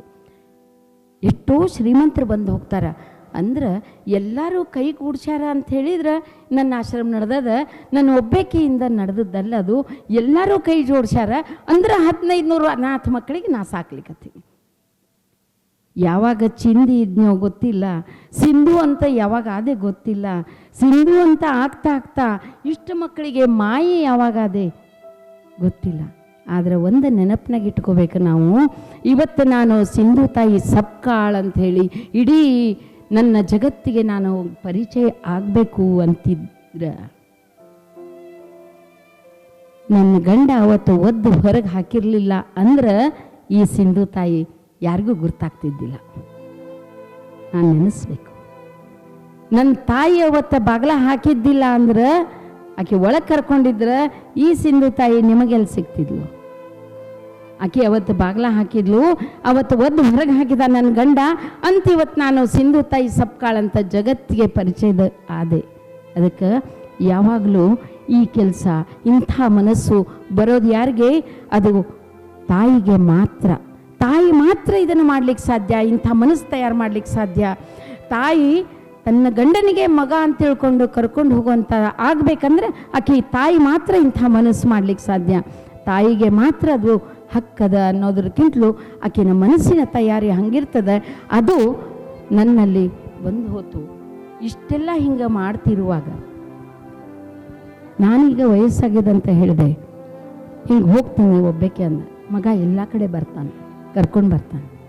ಇವತ್ತು ಇಲ್ಲೂ ಬರಬೇಕಾದ್ರೆ ಬಂದ ನನ್ನ ಜೋಡಿ ನನ್ನ ಮಗ ಕರ್ಕೊಂಬಂದಾನೆ. ವಿನಯ್, ಏ ವಿನಯ್, ये बाबा, ये बाळा,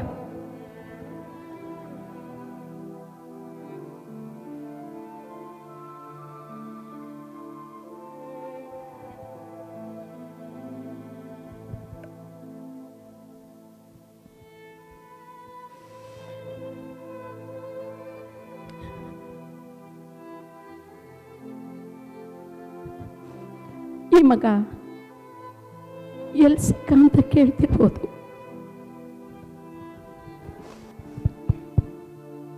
ಸ್ಟೇಷನ್ ಒಳಗೆ 3 ತಿಂಗಳು ಕೂಸಿತ್ತು. ತಾಯಿ ಹೊಟ್ಟೆ ಮೇಲೆ ಮಲಗಿತ್ತು. ತಾಯಿ ಮಲಗಿದ್ಲು, ಇದು ಅಳ್ತಿತ್ತು ಭಾಳ. ಪ್ಲ್ಯಾಟ್ಫಾರ್ಮ್ ಮೇಲೆ ಯಾಕೆ ಅಳ್ತದ ಇಷ್ಟು ಕೂಸು, ಹತ್ರನೂ ತಾಯಿ ಯಾಕೆ ಕರ್ಕೊಳ್ತಾ ಇಲ್ಲ ಅಂತೇಳಿ ನೋಡಿ ಹತ್ರ ಹೋಗಿ ನೋಡಿದೆ, ತಾಯಿ ಇರಲಿಲ್ಲ.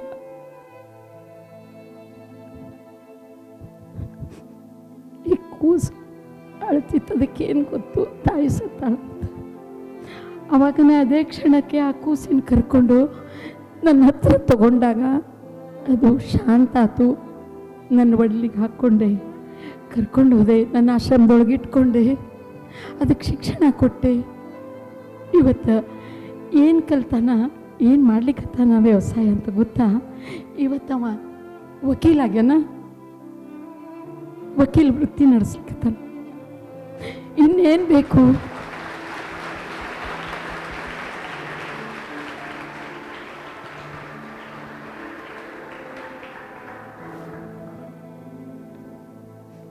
ಇಂಥ ಎಷ್ಟೋ ಮಕ್ಕಳು ನನ್ನ ಆಶ್ರಮದೊಳಗವ. ಒಂದು ಮಕ್ಕಳೇ, ನಿಮ್ಮಲ್ಲಿ ಹೇಳಲಿಕ್ಕೆ ಇಚ್ಛಾ ಪಡ್ತೀನಿ, ತಿಳ್ಕೊಡ್ರಿ. ಸಮಾಜ ಭಾಳ ಬದಲಾಗ್ಯದ. ಸಮಾಜ ಒಳಗೆ ಏನೇನೋ ನಡೆದದ, ಎಲ್ಲ ಗೊತ್ತಾಗ್ತದೆ. ಆದರೆ ನಮ್ಮ ಸಂಸ್ಕೃತಿ, ನಮ್ಮ ಸಂಸ್ಕಾರ, ನಮ್ಮ ಪರಂಪರೆ, ನನ್ನ ತಂದೆ, ನನ್ನ ತಾಯಿ ನಮಗೇನು ಕಲಿಸ್ಲಿಕ್ಕತ್ತಾರ, ನಾವು ಹೆಂಗಿರಬೇಕು, ನಮ್ಮ ಸಂಸ್ಕೃತಿ ಏನು ಹೇಳ್ತದೆ, ಹಂಗೆ ನಾವು ಇರಬೇಕು. ನಮ್ಮನ್ನು ಒಂದು ಹಂತಕ್ಕೆ ತರಬೇಕಾದ್ರೆ ನಮ್ಮ ತಂದೆ ತಾಯಿ ಎಷ್ಟು ಕಷ್ಟಪಡ್ತಾರೆ. ನಾವು ಒಂದು ದೊಡ್ಡ ಹುದ್ದೆ ಒಳಗೆ ಹೋಗಬೇಕಾದ್ರೆ ಅವ್ರು ನಮ್ಮನ್ನು ಎಷ್ಟು ಕಷ್ಟದಿಂದ ಮೇಲೆ ತಂದರು ಅನ್ನೋದು ಕಡೆ ಗಮನ ಇರಬೇಕು. ಮುಂದೆ ಜೀವನದೊಳಗೆ ಅವ್ರ ವಯಸ್ಸಾದಾಗ ಅವರಿಗೆ ನಾವು ಮಕ್ಕಳಾಗಿರ್ತೀವಿ ಖರೆ, ಆದರೆ ಅವ್ರ ವಯಸ್ಸಾದಾಗ ಅವರು ಸಣ್ಣ ಮಕ್ಕಳಂಗೆ ಆಗ್ತಾರೆ. ಅವರಿಗೆ ನಾವು ತಾಯಿ ತಂದೆ ಹಂಗೆ ಆಗಬೇಕು. ಮಕ್ಕಳೇ, ಅವರಿಗೆ ವೃದ್ಧಾಶ್ರಮಕ್ಕೆ ಇಡೋ ಅಂಥ ಪದ್ಧತಿ ಮಾಡ್ಕೋಬಾರ್ದು. ನನ್ನ ತಾಟಲ್ಲಿ ನಾನು ಒಂದು ತುತ್ತು ನನ್ನ ತಂದೆ ತಾಯಿ ಕೊಟ್ಟು ಸಾಕ್ತೀನಿ ಅನ್ನೋ ಛಲ ನಮ್ಮಲ್ಲಿರಬೇಕು. ಅದನ್ನು ನಾವು ಮಾಡ್ಕೊಂಡು ಹೋಗಬೇಕು ಅಂತ ನಿಮ್ಮಲ್ಲಿ ನಾನು ಕೇಳ್ಕೊತೀನಿ. ದಯವಿಟ್ಟು ಇಲ್ಲಿ ಮಕ್ಕಳು ನೀವೆಲ್ಲ ಇದ್ದೀರಿ, ಬೆಳೆಯೋ ವಯಸ್ಸು, ಮನಸ್ಸಂತ ತಯಾರು ಮಾಡಿಕೊಡ್ರಿ. ಕಲಿಸಿದಂಥ ಗುರುಗಳಿಗೆ ಮರಿಬಾರ್ದು, ಕಲಿಸಿದಂಥ ಸಂಸ್ಥೆ ಮರಿಬಾರ್ದು. ಎಷ್ಟು ಕಷ್ಟದಿಂದ ಪ್ರತಿಯೊಬ್ಬರೂ ನಮ್ಮನ್ನು ಮೇಲೆ ತರಲಿಕ್ಕೆ ಪ್ರಯತ್ನ ಮಾಡ್ತಿರ್ತಾರೆ. ಅದನ್ನು ನಾವು ಸಾರ್ಥಕ ಮಾಡಬೇಕಾದ್ರೆ ನಮ್ಮ ಮನಸ್ಸು ಅಷ್ಟು ಪ್ರಸನ್ನವಾಗಿರಬೇಕು, ಅಷ್ಟು ಗೌರವ ಕೊಟ್ಟು ಅದನ್ನು ಗೌರವ ಪಡೆಯುವಂಥ ಮನಸ್ಥಿತಿ ತಯಾರು ಮಾಡ್ಕೋಬೇಕು. ಈಗೆಲ್ಲೋ ಸಮಾಜ ಭಾಳ ಮುಂದುವರೆದಿದೆ, ಫ್ಯಾಷನೇಬಲ್, ಹೈ-ಫೈ ಎಲ್ಲ ನಡೆದದಂತ ನಾವು ಅದರಿಂದ ಬೆನ್ನತ್ತಬಾರ್ದು. ನಾವು ನಮ್ಮತನವನ್ನು ಉಳಿಸ್ಕೋಬೇಕು. ನಾವು ಇನ್ನೊಬ್ಬರನ್ನ ನೋಡ್ಕೊಂಡು ಹೋಗಬೇಕು, ಇನ್ನೊಬ್ಬರಿಗೆ ಸಹಾಯ ಮಾಡಿಕೊಂಡು ಇನ್ನೊಬ್ಬರಿಗೆ ಜೀವಂತ ಇರಲಿಕ್ಕೆ ಆಧಾರವಾಗಿ ಉಳಿಬೇಕು. ನಾವು ಹಂಗೆ ನಾವು ನಿಲ್ಲಬೇಕು. ಬಿಟ್ಟರೆ ಅವ್ರ ಡ್ಯೂಟಿ ಅವ್ರು ಮಾಡ್ಯಾರ್ರಿ, ಈಗೇನು ಅಂತ ನನ್ನ ಲೋಕದಾಗ ನಾನು ಇರಬಾರ್ದು. ಕೊನೆಯವರೆಗೂ ತಂದೆ ತಾಯಿ ಎಷ್ಟೋ ಮುದುಕರಾಗಲಿ ಅವರು ನನ್ನ ತಂದೆ ತಾಯಿ ಅನ್ನೋದು ಮರಿದೇನೆ ಕೊನೆ ಕ್ಷಣ ತನಕ ಭಲೆ ಮನೆಯೊಳಗೆ 28 ಆಗ್ತಿರ್ಬೋದು, ಆದರೆ ನನ್ನ ತಾಟೊಳಗೆ ಬಂದಾಗ ಅನ್ನದೊಳಗಿಂದ ಕೆಲವು ತುತ್ತು ನನ್ನ ತಂದೆ ತಾಯಿಗೆ ಕೊಟ್ಟು ಅವ್ರನ್ನ ಸಾಕಬೇಕು ಅನ್ನೋ ಮನಸ್ಸಿನ ತಯಾರಿ ಮಾಡ್ಕೊಳ್ರಿ ಮಕ್ಕಳೇ. ಬಿಟ್ಟರೆ ಇನ್ನು ಯಾವುದೋ ಮನಸ್ಸಲ್ಲಿ ತರಬೇಡ್ರಿ. ವೃದ್ಧಾಶ್ರಮಗಳನ್ನು ಬೆಳೆಸೋದು ಬೇಡ. ನಾವು ಸಾಕೋಣ, ನಾವು ಸಮರ್ಥರಿದ್ದೀವಿ.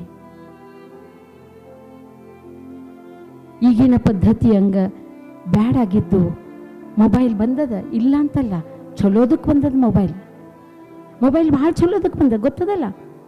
ಜಗತ್ತು ಕಾಣ್ತದ ಕೈಯೊಳಗೆ. ಆದ್ರೆ ಅದಕ್ಕೆ ಏನು ಬೇಕು, ನನಗೆ ನನ್ನ ಶಿಕ್ಷಣಕ್ಕೆ ಏನು ಬೇಕು, ನನ್ನ ಜೀವನಕ್ಕೆ ಏನು ಬೇಕು, ಅದನ್ನು ಅದರೊಳಗೆ ತಿಳ್ಕೊಳ್ಳೋಣ. ಬಿಟ್ಟು ಬ್ಯಾಡಾಗಿದ್ದು ಯಾವುದು ನೋಡಬಾರ್ದು, ನೋಡಿ ಕೆಡ್ಲಿಕ್ಕೆ ಹೋಗಬಾರ್ದು. ನಾವು ಏನು ಗರಜದ ಅಷ್ಟು ನೋಡಬೇಕು. ಅದಕ್ಕೆ ಏನೋ ಬಳಸ್ರಿ. ಯಾವುದೇ ಯಾಂತ್ರಿಕ ಬಂದಂಥ ಕಂಪ್ಯೂಟರ್ ಇರ್ಬೋದು, ಏನೋ ಇರ್ಬೋದು, ಜಗತ್ತು ಭಾಳ ಮುಂದೋಗ್ಯದ ಅಂಥೇಳಿ ಅದರಿಂದ ಬೆನ್ನು ಹತ್ತಿ ನಾನು ಉಚ್ಚ ಸ್ಥಾನಕ್ಕೆ ಹೋಗಿ ತೋರಿಸ್ಬೇಕು. ಬಿಟ್ಟರೆ ದಾರಿ ತಪ್ಪಬಾರ್ದು ಅನ್ನೋದು ತಿಳ್ಕೋಬೇಕು. ಇದು ಪ್ರತಿ ಕ್ಷಣ ಪ್ರತಿ ಹೆಜ್ಜೆಯೊಳಗೆ ನೀವು ತಿಳ್ಕೊಂತ ಮನಸ್ಸು ನೆಮ್ಮದಿರಬೇಕು. ನಿಮ್ಮೊಳಗೆ ಯಾವಾಗಲೂ ಭೇದ ಭಾವ ಬರಲೇಬಾರ್ದು. ಎಷ್ಟು ವರ್ಷ ಆದ್ರೂ ಕಂಡಾಗ ನಾನು ಎಷ್ಟರ ವರ್ಷದ ನಂತರ ನಾವು ಭೇಟಿ ಆದ್ರೆ ಇಂಥ ಕಾಲೇಜ್ ಒಳಗೆ ಇಂಥ ಸ್ಕೂಲ್ ಒಳಗೆ ಕಲಿತಿದ್ವಲ್ಲ ನಾವು ಅಂತ ಎಲ್ಲ ಹಿಂದಿನ ನೆನಪು ಮಾಡ್ಕೋಬೇಕು, ಫ್ಲ್ಯಾಶ್ ಬ್ಯಾಕಿಗೆ ಹೋಗಬೇಕು. ಅಷ್ಟು ನೀವು ಮನದಟ್ಟಾದಂಥ ಗೆಳೆತನ ಉಳಿಸ್ಕೋಬೇಕು. ಈಗದು ಉಳಿತಾ ಇಲ್ಲ ಅಂತ ಜನ ಹೇಳ್ತಾರೆ, ಹಿಂದಿನವ್ರು ಹಂಗೆ ಗೆಳೆತನ ಇಲ್ಲ ಅಂತಾರೆ. ಹಂಗಲ್ಲ, ನಾವು ಉಳಿಸ್ಕೊಳ್ಳೋದಿರ್ತದೆ, ನಮ್ಮ ಕಡೆ ಇರ್ತದೆ. ನಾವು ಹೆಂಗೆ ಮಾಡ್ಕೊಂಡು ಹೋಗ್ತೀವಿ ಅದ್ರ ಮೇಲೆ ಇರ್ತದೆ. ಅದು ಸಮಾಜ ಹೆಂಗೆ ಹೊಂಟದ ಅಂತಂದ್ರೆ ಹಿಂದೆ ಹೋಗೋದು ನಾವು ಅಲ್ಲ. ಅದಕ್ಕೆ ಮತ್ತೊಂದು ಸಾರಿ ಹೇಳ್ತೀನಿ, ಬಹಳ ಹೆಜ್ಜೆ ಇಡುವಾಗ ಯೋಚನೆ ಮಾಡಿರಿ. ಮಾತಾಡುವಾಗ ಶಬ್ದಗಳನ್ನು ಯಾವುದು ಯಾವ ವೇಗದಲ್ಲಿ ಮಾತಾಡ್ತೀವಿ ಅನ್ನೋದು ಯೋಚನೆ ಮಾಡಿ ಮಾತಾಡಿ. ಒಮ್ಮೆ ಮಾತಾಡಿಬಿಟ್ರೆ ಮಾತು ಹೋತು, ವಾಪಸ್ ಅದನ್ನು ತಗೊಳ್ಳಿಕ್ಕಾಗೋದಿಲ್ಲ. ಅದಕ್ಕೆ ಯಾವಾಗಲೂ ಭಾಳ ಚಂದ ವಿಚಾರ ಮಾಡಿ ಮಾತಾಡುವಂಥದ್ದು. ಎಲ್ಲನೂ ಪ್ರತಿ ನನ್ನ ದೇಹ ತುಂಬ ಕಣ್ಣು ಕಿವಿ ಇಟ್ಕೊಂಡು ನಾವು ಒಡನಾಡ್ತಿರ್ಬೇಕು. ಅದಕ್ಕೆ ಭಾಳ ಮಹತ್ವದ. ನೀವೆಲ್ಲ ಒಳ್ಳೆ ಮಕ್ಕಳು, ಭಾಳ ಚಂದ ಶಾಲೆಯೊಳಗೆ, ಭಾಳ ಚಂದ ಕಾಲೇಜ್ ಒಳಗೆ, ಇಂಥ ಒಂದು ಒಳ್ಳೆ ವಾತಾವರಣದೊಳಗೆ ನೀವು ಕಲೀಲಿಕ್ಕತ್ತೀರಿ. ನೀವು ಭಾಗ್ಯವಾನರು. ನನಗಿಂಥ ಶಿಕ್ಷಣ ನನಗಿಂತಲ್ಲಿ ಕಲೀಲಿಕ್ಕೆ ನನಗೆ ಸಿಕ್ಕಿಲ್ಲ, ಆದರೆ ನಿಮಗೆ ಸಿಕ್ಕದ. ನೀವು ಅದನ್ನು ಭಾಳ ಚಂದ ಬಳಸ್ಕೊಡ್ರಿ, ಭಾಳ ಚಂದ ಅದನ್ನು ಮುಂದುವರಿರಿ. ಈ ಸಂಸ್ಥೆನೂ ಮುಂದುವರಿಬೇಕಂತ ನಿಮ್ಮ ಮನಸ್ಸಿರಲಿ. ಆ ಆಶೀರ್ವಾದ ನಿಮ್ಮದು ಬೇಕು. ನಿಮ್ಮ ಈ ಸಂಸ್ಥೆ ಹೆಸರು ಬೆಳಗಿಸೋರು ನೀವೇ. ಹೊರಗೆ ಹೋಗಿ ಎಲ್ಲಿ ಕಲ್ತದ್ದು, ಯಾವ ಶಾಲೆ, ಯಾವ ಕಾಲೇಜು ಅಂದಾಗ ಬರ್ತದೆ ಈ ಸಂಸ್ಥೆ ಹೆಸರು. ಅದೇ ನೀವು ಮಾಡ್ತೀರಿ ಮತ್ತು ನಿಮ್ಮಲ್ಲಿ ಅದದು ನೀವು ಮಾಡೋ ಹಂಗಿದ್ದೀರಿ. ಇವತ್ತಿನ ದಿವಸ ನಿಮ್ಮಂಥವ್ರಿಗೆಲ್ಲ ಈ ಸಿಂಧು ತಾಯಿ ಸಬ್ಕಾಳನ್ನ ಯಶೋಗಾಥೆ ಹೇಳಿ ನಿಮ್ಗೆ ಕೆಲವು ಕಿವಿ ಮಾತು ಹೇಳಬೇಕು ಅಂತ ಈ ಸಂಸ್ಥೆಯ ಚಿಕ್ಕಟ್ಟಿ ಸಾಹೇಬರಿಗೆ ಅನ್ನಿಸ್ತು. ಯಾವಾಗಿನಿಂದ ಕಾಯ್ತಿದ್ರು ಅವರು. ಈ ಕಾರ್ಯಕ್ರಮ ನಮ್ಮಲ್ಲಿ ಆಗಬೇಕು, ದಯವಿಟ್ಟು ನೀವು ಮಾಡಿರಿ. ಇವತ್ತು ನಮ್ಮ ಭಾಗ್ಯ ನನಗಿಂಥ ವೇದಿಕೆಗೆ ಕರೆಸಿ ಇವತ್ತು ನನ್ನ ಯಶೋಗಾಥೆಯನ್ನು ನಿಮ್ಮ ಮುಂದೆ ಇಡಲಿಕ್ಕೆ ಅವಕಾಶ ಮಾಡಿಕೊಟ್ಟಂಥ ಈ ಸಂಸ್ಥೆಯ ಚಿಕ್ಕಟ್ಟಿ ಸಾಹೇಬರಿಗೆ ಹಾಗೂ ಇಡೀ ಈ ಸಂಸ್ಥೆಯ ಸಿಬ್ಬಂದಿ ವರ್ಗದವರಿಗೆ, ನಾನು ಆಡಳಿತ ಮಂಡಳದವರಿಗೆ ಹೃತ್ಪೂರ್ವಕ ವಂದನೆಗಳನ್ನು ಹೇಳ್ತೀನಿ. ಒಳ್ಳೆ ಅವಕಾಶ ಕೊಟ್ಟಿರಿ, ಒಳ್ಳೆಯದು. ಇಷ್ಟು ಹೇಳಿ ನನ್ನ ಮಾತಿಗೆ ವಿರಾಮ ಕೊಡ್ತೀನಿ. ಇನ್ನೊಂದು ವಿಶೇಷವಾಗಿ ನಿಮಗೆ ಹೇಳಬೇಕಂದ್ರೆ, ಇಷ್ಟೊತ್ತಿನವರೆಗೂ ನಾನು ಕೂತಲ್ಲೇ ಮಾತಾಡ್ತಾ ಇದ್ದೆ. ನನ್ನ ಹಾವಭಾವ ಕೂತಲ್ಲೇ ಇತ್ತು. ಆದರೂ ಕೂಡ ಪಿನ್ ಡ್ರಾಪ್ ಸೈಲೆನ್ಸ್, ಒಬ್ಬರೂ ಕೂಡ ನನಗೆ ಡಿಸ್ಟರ್ಬ್ ಮಾಡ್ದಂಗೆ ಎಷ್ಟು ಚಂದ ಸಮಾಧಾನದಿಂದ ನೀವು ಕೇಳಿದ್ರಿ ಅಂತ ನನಗಿಲ್ಲಿ ಹೇಳಲಿಕ್ಕೆ ಮನಸ್ಸಾತು. ಅದು ಅಷ್ಟೇ ಸತ್ಯ. ಅದಕ್ಕೆ ಸ್ಪೆಷಲಾಗಿ ನಿಮಗೆಲ್ಲರಿಗೂ ನಾನು ಹೃತ್ಪೂರ್ವಕ ವಂದನೆಗಳನ್ನು, ಧನ್ಯವಾದಗಳನ್ನು ಹೇಳ್ತೀನಿ. ಮಕ್ಕಳೇ, ನಮಸ್ಕಾರ.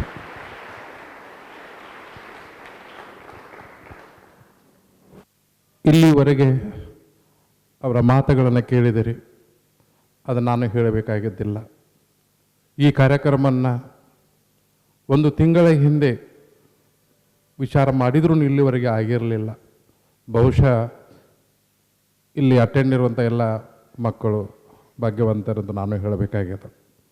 ಬಹುಶಃ ಅವರ ಯಶೋಗಾಥೆಯನ್ನು ಕೇಳಿದ ನಂತರ ಎಂಥವರಿದ್ರೂ ಮನುಷ್ಯ ಪರಿವರ್ತನೆ ಆಗಲೇಬೇಕು ತಮ್ಮದು ಆಗಿದೆ ಅನ್ನೋ ಇಚ್ಛೆಯನ್ನು ವ್ಯಕ್ತಪಡಿಸಿ ನಮ್ಮ ಶಾಲಾ ಕಾಲೇಜು ವತಿಯಿಂದ ಸಿಂಧು ತಾಯಿ ಅವರ ಏಕಪಾತ್ರ ಅಭಿನಯ ವಹಿಸಿದಂಥ ಶ್ರೀಮತಿ ವೀಣಾ ಅಟವಲ್ಲಿಯವರು ಬಹಳ ಮನಮುಟ್ಟುವಾಗಿ ಮಾಡಿದ್ದಾರೆ.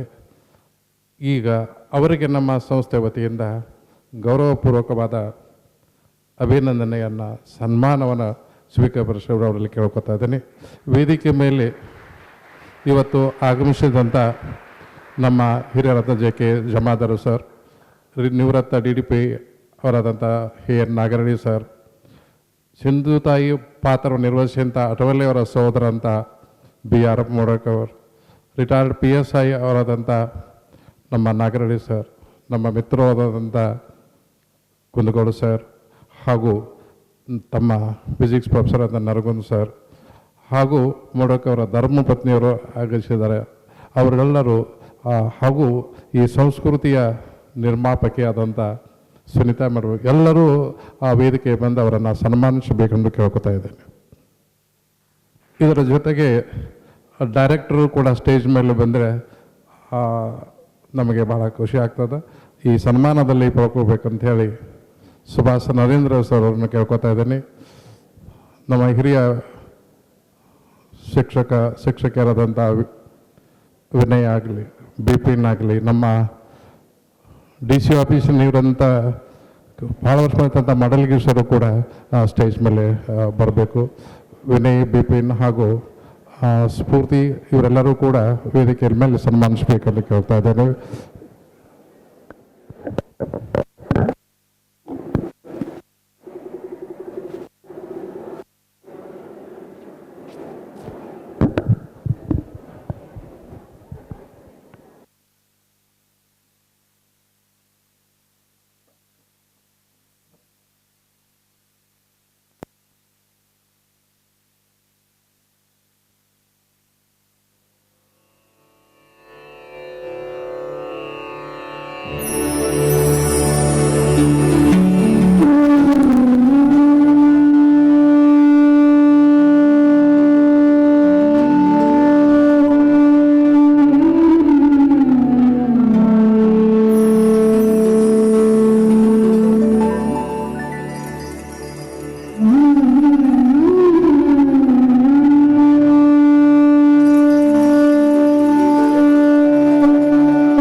ಈ ಕಾರ್ಯಕ್ರಮ ನಡೆಯಬೇಕಾದರೆ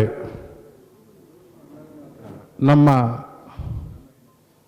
ಮಾನ್ಯ ಸುಭಾಷ್ ನರೇಂದ್ರ ಸರ್ ಅವರು ಆ್ಯಕ್ಟರ್, ಪ್ರೊಡ್ಯೂಸರ್, ಡೈರೆಕ್ಟರ್, ನೀವು ಏನಂದ್ರೂ ಎಲ್ಲ ಅವರೇ ಇದ್ದಾರೆ. ಅವರು ಸಾಕಷ್ಟು ಪಿಕ್ಚರ್ನಲ್ಲಿ ಆ್ಯಕ್ಟ್ ಮಾಡಿದ್ದಾರೆ. ಅಂಬೇಡ್ಕರ್ ರೂಲ್ ಮಾಡಿದಂಥವರು. ಈ ಕಾರ್ಯಕ್ರಮ ಅಥವಾ ಈ ರೀತಿಯಾಗಿ ನಡಿಬೇಕಾದ್ರೆ ಮುಖ್ಯವಾಗಿ ನಿರ್ದೇಶನ ಮಾಡಿದಂಥವರು ಸುಭಾಷ್ ನರೇಂದ್ರ ಸರ್ ಅವರಿಗೆ ಮತ್ತೊಮ್ಮೆ ಜೋರಾಗಿ ಚಪ್ಪಾಳೆಯನ್ನು ಹತ್ತಬೇಕು. ಅವರಿಗೂ ಕೂಡ ನಮ್ಮ ಸಂಸ್ಥೆ ವೇದಿಕೆ ಮೇಲೆ ಎಲ್ಲರೂ ಸನ್ಮಾನಿಸಬೇಕೆಂದು ಅವ್ರಿಗೆ ಕೇಳ್ತಾ ಇದ್ದೇನೆ.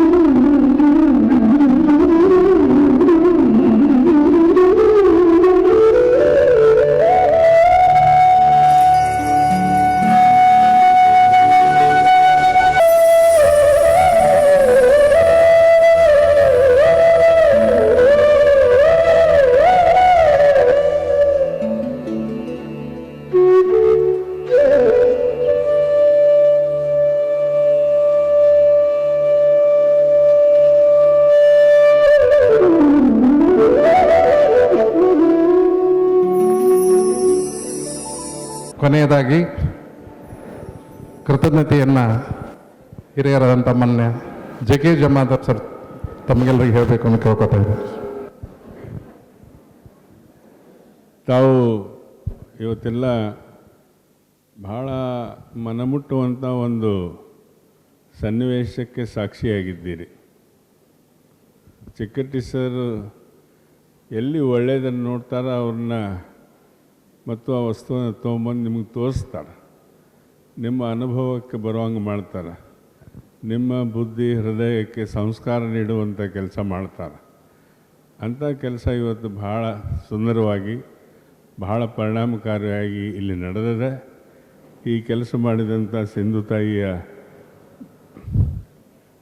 ಜೀವನ ವೃತ್ತಾಂತವನ್ನು ಅಠವಲೆಯವರು ಬಹಳ ನಮ್ಮ ಹೃದಯ ತಲುಪುವಂಗೆ ಮಾಡಿದ್ದಾರೆ. ಅವರಿಗೆ ನಿಮ್ಮೆಲ್ಲರ ಪರವಾಗಿ, ಚಿಕ್ಕಟ್ಟಿ ಸಮೂಹ ಸಂಸ್ಥೆಗಳ ಪರವಾಗಿ ಅನಂತ ನಮಸ್ಕಾರಗಳನ್ನು ಹೇಳಿ, ಅವ್ರ ಜೊತೆ ಬಂದಂಥ ಎಲ್ಲ ತಂಡಕ್ಕೆ ಅವರ ಬಳಗಕ್ಕೆ ನಾನು ಬಹಳ ತುಂಬು ಹೃದಯದಿಂದ ಚಿಕ್ಕಟ್ಟಿ ಬಳಗದ ಪರವಾಗಿ ಅನಂತ ನಮಸ್ಕಾರಗಳನ್ನು ಹೇಳಿ ನನ್ನ ಮಾತುಗಳಿಗೆ ಪೂರ್ಣ ವಿರಾಮ ಕೊಡು.